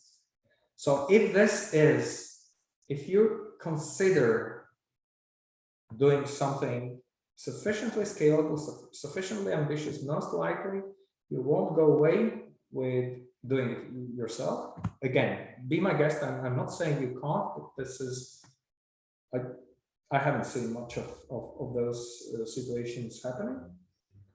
And this is what you already told me, the characteristics of a team, and founders team for the matter, employees team, is the mix of complementary competencies, so that 3 software developers or 3 bankers make a bad team, unless someone starts coding or someone starts hustling, right? Which is typically the smartest person switches from the profession to the thing which is not there. But at the same time, they have to kind of have similar vision, similar values, and that's where all the co-founder issues kind of are raising from. So what is this is not the great fix, but what is my suggestion how you tackle this? Do what I call a founders agreement. And don't think of putting on a paper first, it's a formal part. But I'm always inviting you sitting down and talking, or like hiking the hills and talking. That doesn't matter. And there's also that will be some indication whether you will be hiking or drinking beer together. That's also a tiny indication whether you are sharing some traits of thinking about the world the same way. So sit down or whatever, stand up and talk about 2 things. One thing, agree on what you're building, align your visions, because if you don't see the same mountain before you, it's unlikely that you will climb the same mountain, right? So agree what you're building, and what is fine and what's not fine, and is raising external round fine or not fine. By the way, fundraising strategy and tactics is a big issue. Founders are having argument because some thought were bootstrapped into the Facebook, and some think no, we'll go in. We need 5 rounds, 5 consecutive rounds to build a world domination. So it's an issue. So this, align your visions, and then most importantly, agree how much time each of you will dedicate to this. Because the only thing that startup needs from you guys, honestly, I'm not simplifying, is your eyes on a ball. Is someone who wakes up and goes to bed with the idea. And if someone of you does like full-time job and someone can join only on a Friday afternoons, exactly that it is in a shareholdings 1 to 10. Okay. The only thing, don't sophisticate that, okay, I'm PhD and this is a janitor and that's why my hour costs more. That's all bullshit. Most likely PhDs and janitors rarely co-found the companies together, but that's a different story. Try to really iron out how much each of you is dedicating to the startup on top of the money.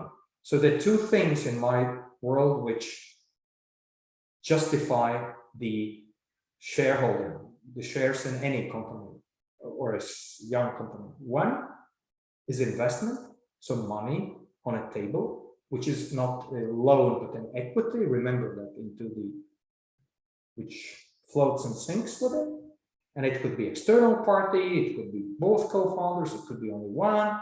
That's one part, but typically minority, as we spoke with someone here, with the onset.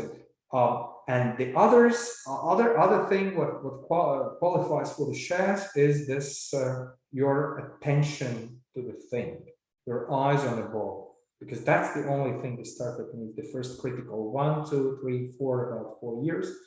It's the only thing which is actually justifying giving out shares. Not to advisors, not to random people holding your hand. It's not. You can thank them in different ways. And when you agreed on that, put it on a paper.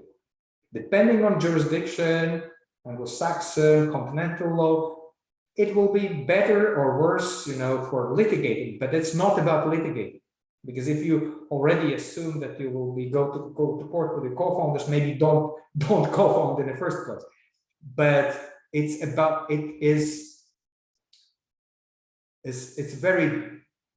it puts certain discipline on people. Believe it. It sounds like esoteric and crap, but it puts certain discipline, because it's not because someone is bad, but because we tend to interpret and forget things. And that's why you need this formal founders agreement that we do like this. And here's what happens if someone fails to deliver. And here's what happens if someone refuses to deliver, so on and so forth. Try having that discussion. It's not a silver bullet. If you're on an argument, you're an argument, but it will outline the playfield. And I would really suggest you doing that every time you start. And even by doing that, we might get into the things that is not working out, and then it's better than you identify them soon. The very last, yeah, I know Paulus is staring at me. You're looking at me, but Paulus is staring. That's a different. The last thing I leave you, but before I share you some sources of information, and I'm happy to take still questions. I'm not in a particular hurry, but that's kind of out of courtesy to you. I have to finish. Those who know me know that I can go for 24 hours. Concept I want to introduce to the idea, which is both works both for typically we think of employees, but it's also for co-founders, and I'm a big fan of co-founder vesting. So the idea is that the shares you set aside a certain shares in the drawings, not necessarily should be issued immediately, that you are giving away based on certain triggers. So typically stock option pools or share option pools are set aside if you raise like seed and A round later for key employees, which are still super critical. And we talk here 0.2 or 0.5% max. This is not, doesn't qualify someone unless it's a newly introduced CEO, then probably that person has, if the company is not troubled, that probably it's 5. Just to give you, again, don't catch me on a number, but this is kind of a ballpark how we think about it. But in terms of so one thing what I would love to introduce, and I have done it for my 2 last startups, and it saved the sanity of everyone, and we're still friends and we still talk to each other, which is a big thing after flopped startups, is that try agreeing also the vesting on, most likely it's reverse vesting. Technically you give it all away and then you have the stipulations how to take it back. and you can do it also in a shareholders agreement, of co-founders. In other words, in a simplified version, here are four years what we need everybody's full-time eyes on the ball. If someone leaves in 2 years because things change, because you can benevolently promise to other co-founders you'll be working on that for 4 years, but in 2 years, you have this, PhD grant for Harvard or something, and you move on, right? You move away. So in order to cater for those situations, we said, okay, that if you are with a company, the CTO is with the company just 2 years instead of 4, she or he is entitled only to half of those shares you agreed in the beginning. And then you have the company it doesn't carry the dead body over.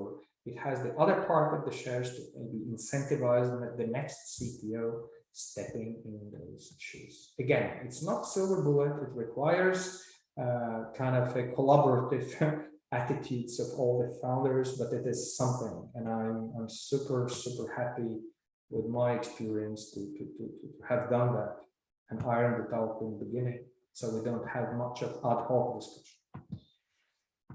Okay, few sources. Yeah, Paul, I'm almost there. So if you want in online sources on the business modeling and validation, 2 first of those blogs are super interesting, specifically the Osterwalder's blog, strategies.com. You just leave the email and they allow you downloading lots of interesting stuff for free. Then the last one is Paul Graham, very famous co-founder of world's most famous accelerator program in Silicon Valley called Y Combinator. There's a great blog on lots of fundraising, on actually founders issues, on raising kids, on writing code. So feel free to figure out which is your best part of the blog. A couple of those who like reading books, and I would also just mention that those are also available as not only as ebooks but also as PDFs all around the internet, and you can get it then pretty much for free unless you're not selling them further and using it for other purposes than you're learning. The first 2 are about the modeling, coming up with hypotheses in a structured way, and canvas and lots of that stuff. The third one is about validating, about the designing and running experiments, both for the discovery and validation. And the fourth is one of a kind. It's about how to design and execute customer interviews, right? In order to avoid them lying to you for kind of trying to be good to you. All right, guys. In a nutshell, too long didn't listen version. So starting up is about getting a working business model before you're out of your cash. Keep that in mind. Plan for that. Prepare for that. The key task is minimizing the irreversible mistake risk. Lean startup, this iteration is the way to go most of times if you're not abundant with your resources, by placing smaller bets and testing frequently what you're building. Does anyone care? And should you? Fundraising, because one of the things I'm doing with startups, real startups, is a little bit advising or working on them on fundraising tactics, right? Because screwing cap table early is quite a deadly mistake. So strategies first, understanding what you want, how you, in an ideal world, how your fundraising path could look like, and then building on top of that, both the structure, the cap table, everything there. And the word and founders in the team agree on things in advance. Okay, I'm a big fan of Murphy's laws. So probably some of you are too, right? And there's this great one of my top 3 Murphy laws is this: what starts good ends bad. What starts bad ends worse.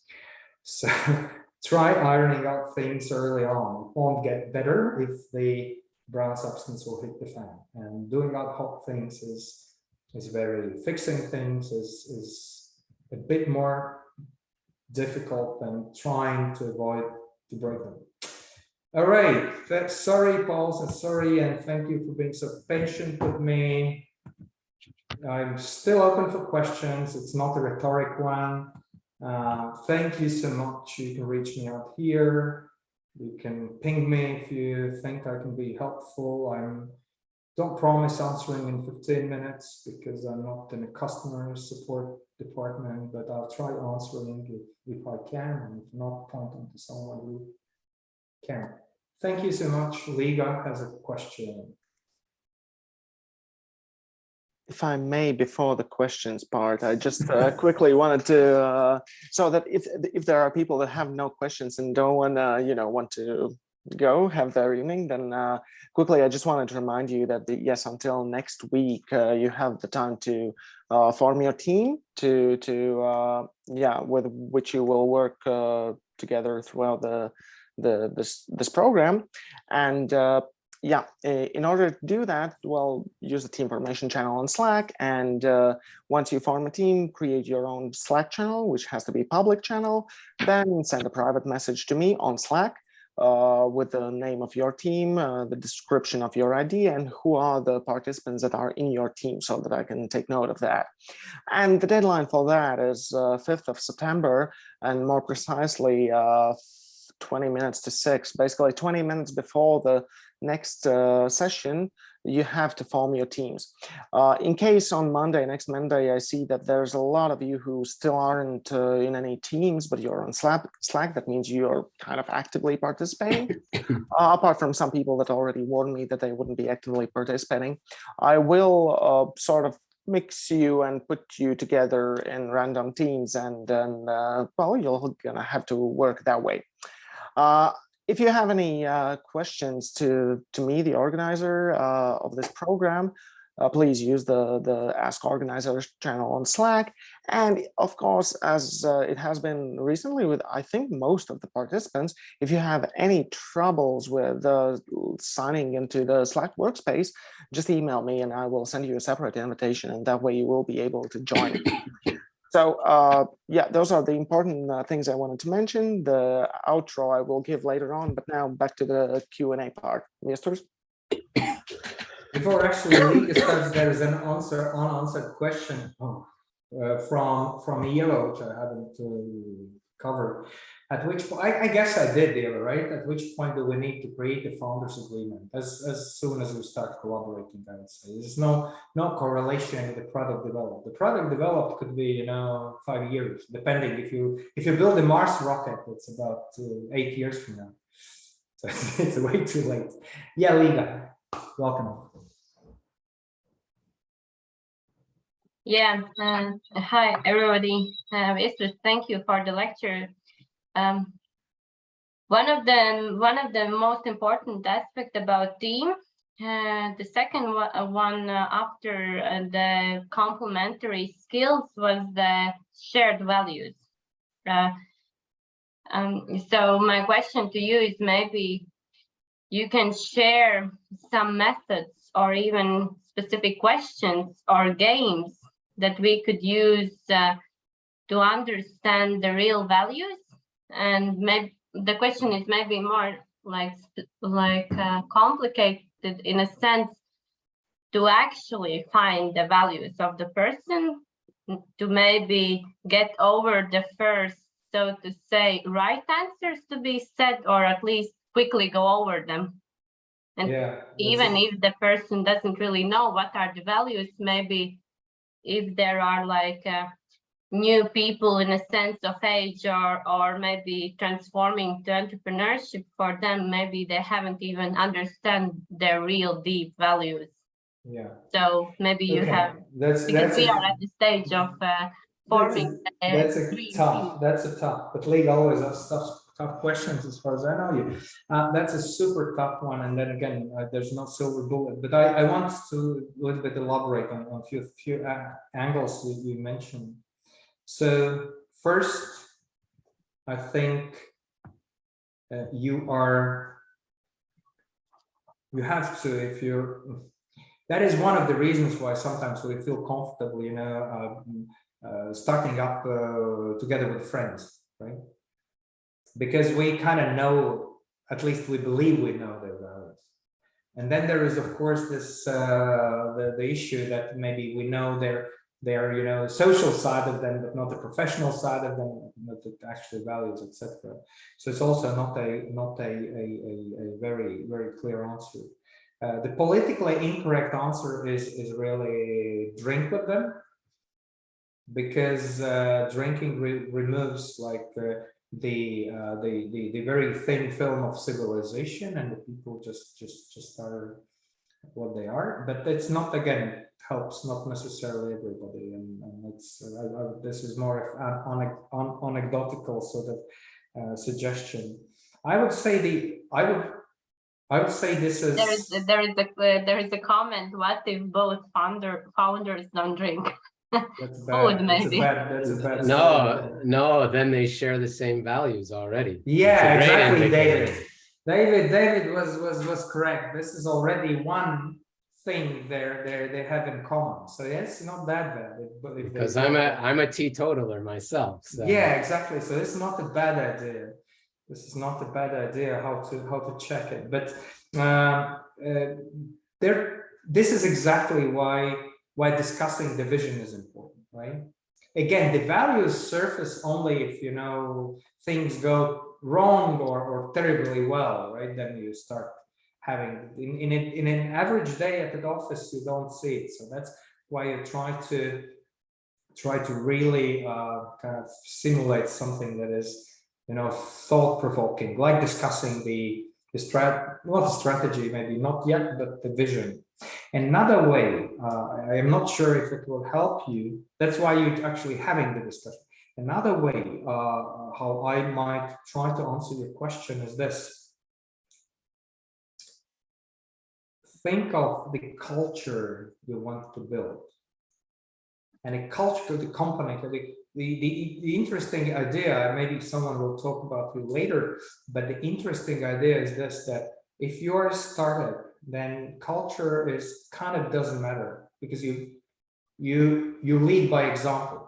You meet everyone in the morning, get a coffee, whatever.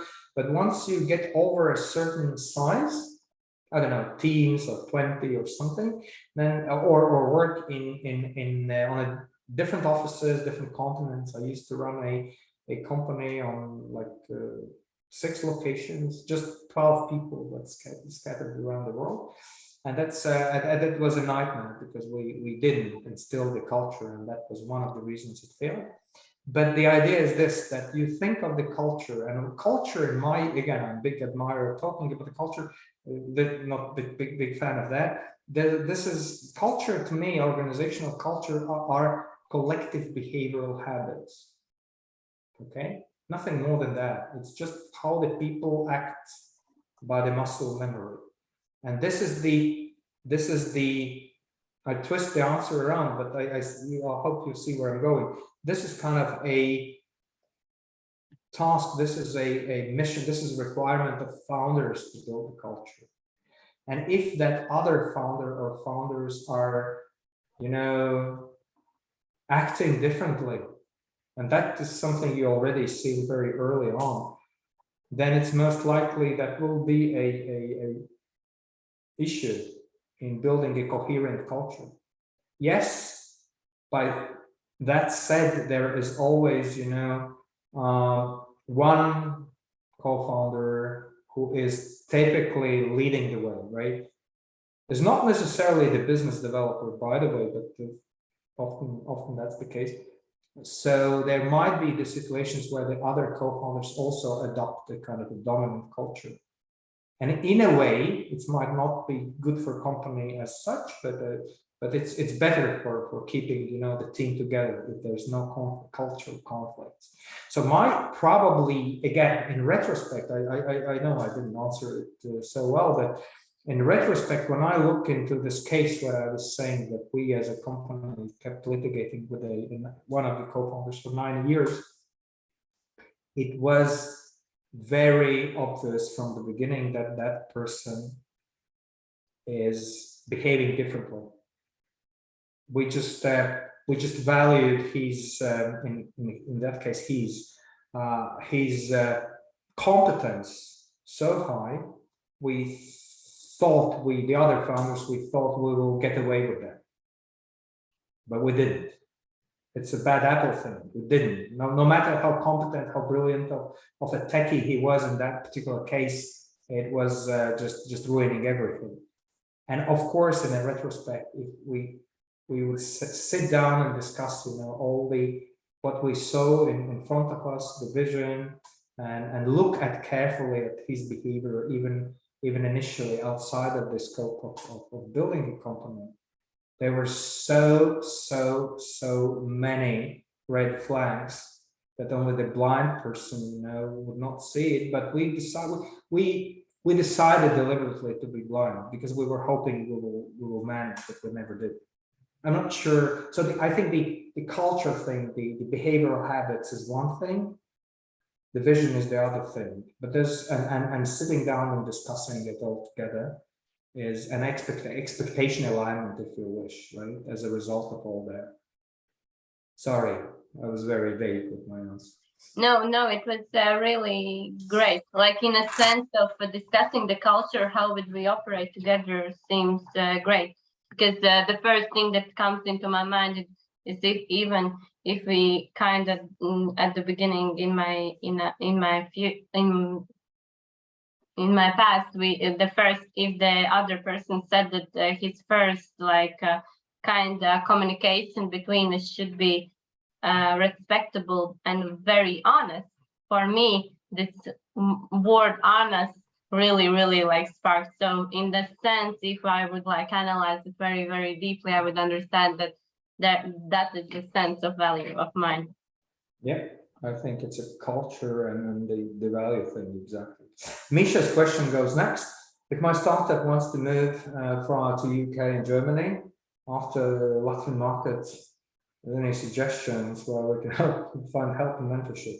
You have to raise that. Two questions, Misha, in return. First question, why do you think you need the Latvian market for testing? Why can't you move to UK market immediately? What's so great about Latvian market?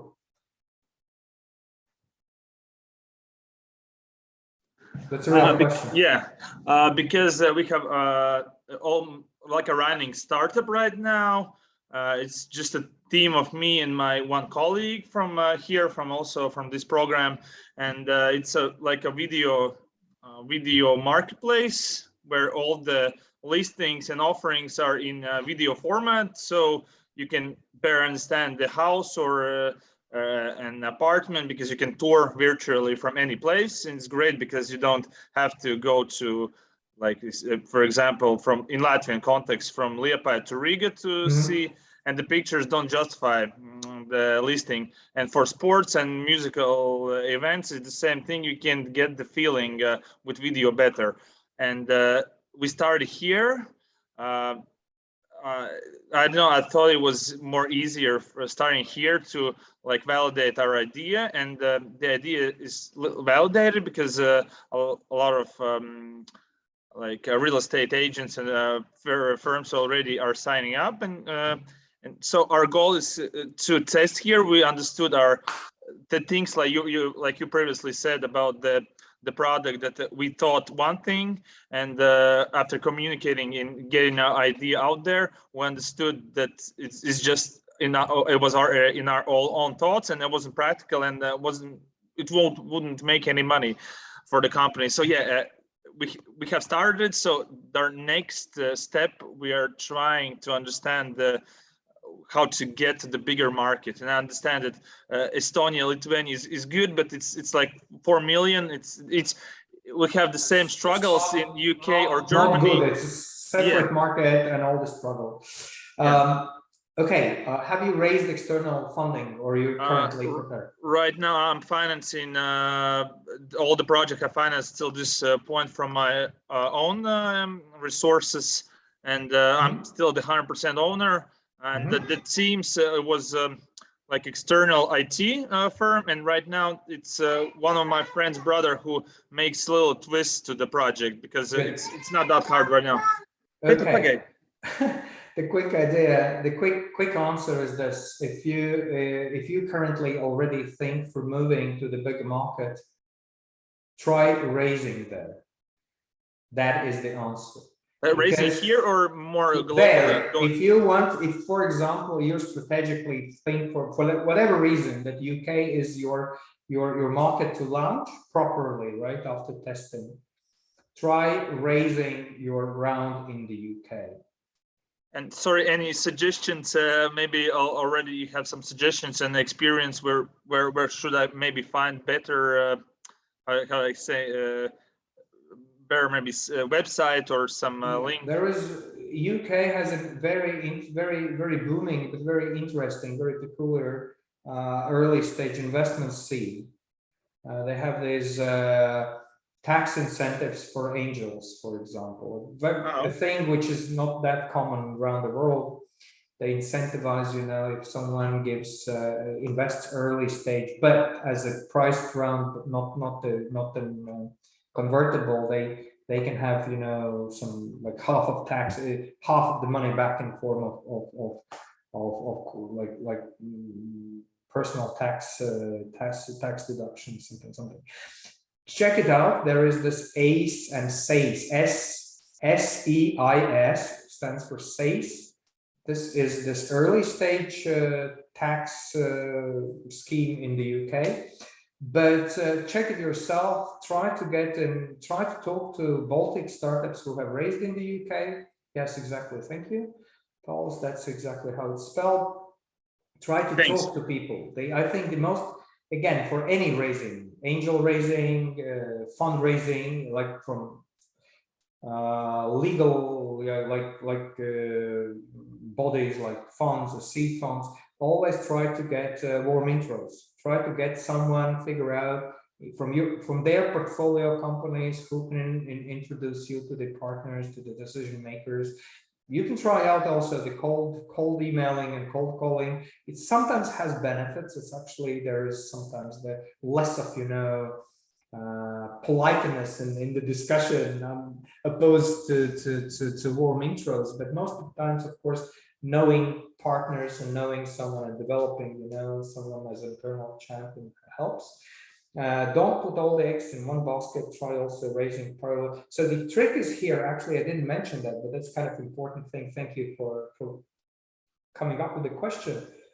That if you're early and if you're raising, and for some reason you decide, or by accident sometimes you raise elsewhere than in Baltics, this implies that you flip over the headquarters.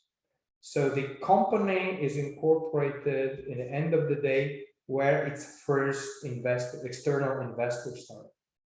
And there are few exceptions to the rule, and I also know them, but most of both funds and also private individuals, the early investors like a pre-seed, they are very reluctant investing in the jurisdictions which are not theirs, just for legal reasons. They don't know anything about you know, Latvian commercial law, for example, and of course that's a big no-no. They for you they won't travel the learning curve of understanding it. So this is always the incorporation. This is sometimes a problem, you know, with the helping organizations, like for example, investment development agency, which nice intro we had, that they are paid for fostering the local ecosystem, but they have to understand that the very moment there is, you know, investment opportunity of the early stage investment elsewhere, and this is strategically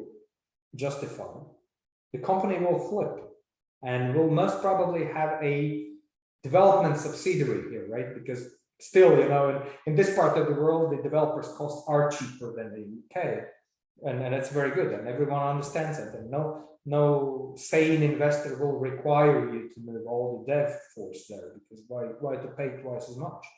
But the headquarters, the IP holding, right, the one which belongs all the know-how you've developed, stays with the investment jurisdiction. That's a big idea. Yanni, you are the next one. Thank you. My question was, if I already have something and I'm looking for the team, do I need NDA when we have some discussions or something, or it's usually it goes later? Well, again, this is a matter of trust. If you feel bad without an NDA, do an NDA. If I would, for example, be your I don't know, co-founder or someone, and you will start with, let's sign the confidentiality, most probably, or the early investor for the matter, I would probably, that would be the end of the story, but that's my preference. If you can't trust me on that level, then probably I can't trust you in reciprocity with my money.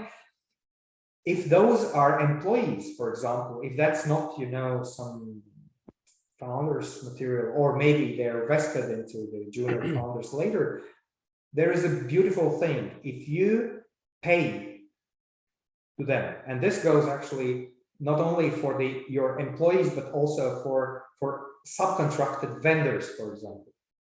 If you pay them, they all the know-how they develop, all the industrial rights to the IP they develop on your behalf, right? If you pay them the salary, automatically belongs to the company, to employer or client who's paying. If that's a matter of this discussion, that's a good news. If you have agreed upon, you know, someone does it for free and then later at some point he or she gets some shares, it could be tricky because they can say, okay, now if you don't have an agreement of, for example, transfer of IP, we're taking it back, right? But the very moment you pay someone, at least accordingly to continental law, but I believe it's in Anglo-Saxon as well, that the title to not the copyright, not the altering right, that's a different story, but the industrial right of commercializing belongs to one who paid something for that automatically. This is one answer. I'm sure that was not only about it, but this is just covering one part. For the other things, again, if these are things, I would say as a rule of thumb, if these are things you disclose that are re-engineerable easily, okay, someone can, you explained it and they go like back home and in garage, they repeat it. Yeah, then I would say doing some kind of confidentiality stipulations early matters. But in my humble experience, in 90, like seriously, 95, like 19 out of 20 of occasions, you have such an upper hand in having the details here, up here in a head, that no one actually easily could re-engineer it. So most of occasions, there are exceptions to this, but most of occasions, it's a bit paranoid, honestly. That's true. That's true. Yeah, that's true. That is most of it, because they can't take it away from you. I mean, hey, you told the concept, they will try doing that, they still will, you know, have the travel learning curve. If this is a bigger company, if Google comes to you, then it's a bit different, because, for example, these guys can deploy if they really find something interesting, they can deploy the resource. Talking to corporates is a bit different. Talking to a potential co-founder, potential specifically investors. I know a few techies who are always asking, you know, signing NDAs of investors, but for God's sake, can you think that these investors who know Excel primarily, they will re-engineer your product? you think too good of them. Like, really, it's not a matter. Eric has asked the question, and I'm still here, and I'm not. People are turning off, but plenty is still around. I'm so apologetic for that time I'm taking away from your wines and whiskeys, but and coffees for those who don't drink. So, based on your experience, it's preferable have an uneven number of founders. No, Eric, no. You can always have 51 to 49. Remember, even if you have an even number of founders, it's not about 50-50. It's very rarely about the 50-50.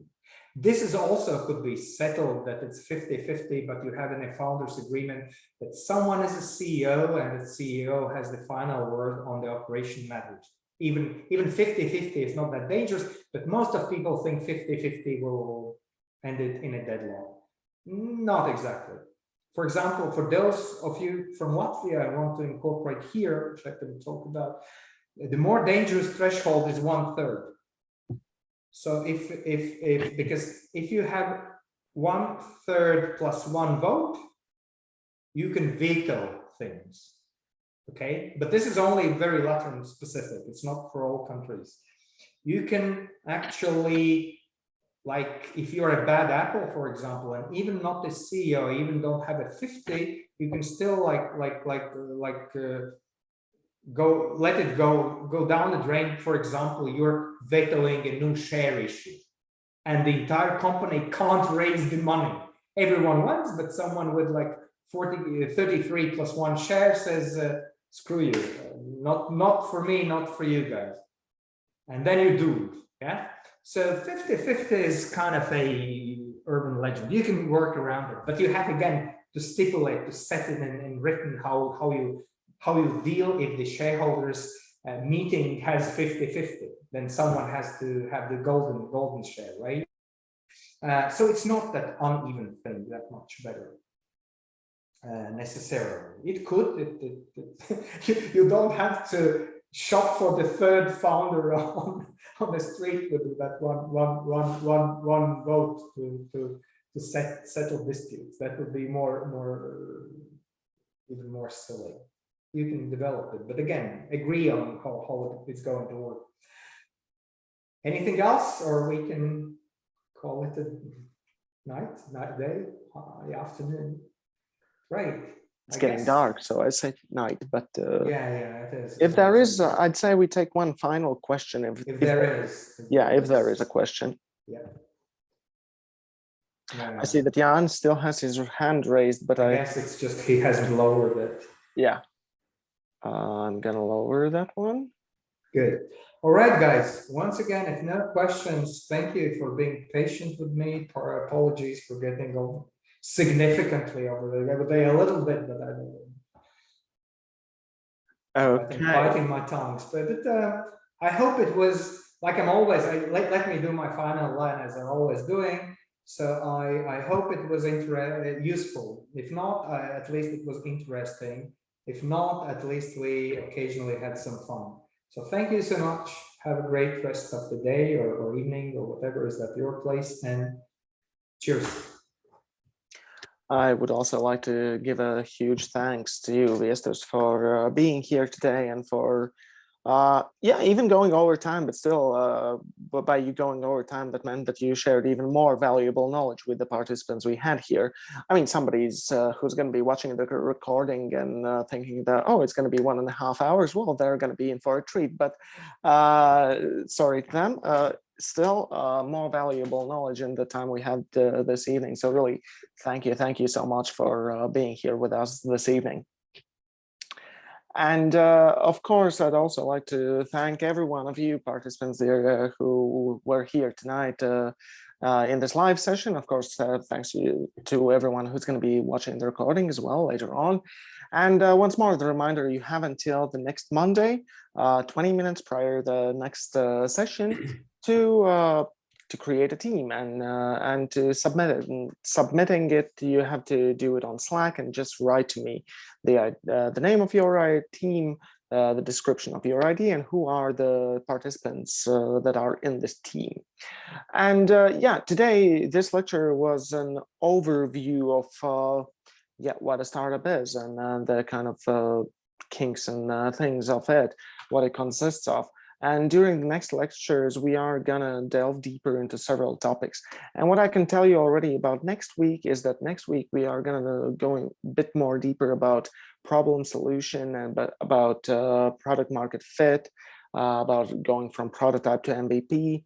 Also, we will talk about what design thinking is, because it is an important part of, well, not only startups, but everyday processes as well. And we will talk about validation and the methodology behind it. So I would say that's it for this evening. We've been here long enough, and well, it's not exactly sunny, so we can't enjoy the sunny weather outside. But I assume that everybody has something they can do now after the lecture. So once more, thank you to Viestus, and thanks to everyone for joining here today. And if you have any questions, write to me either on email, call me on my phone, or write to me on Slack. Slack is our main communication platform, so I'd prefer if you write to me there, but you have all the other possibilities as well. So have a great rest of the evening or morning, or really, as Viestus said, depending on where you are. And yeah, see you on Slack or next week. Goodbye.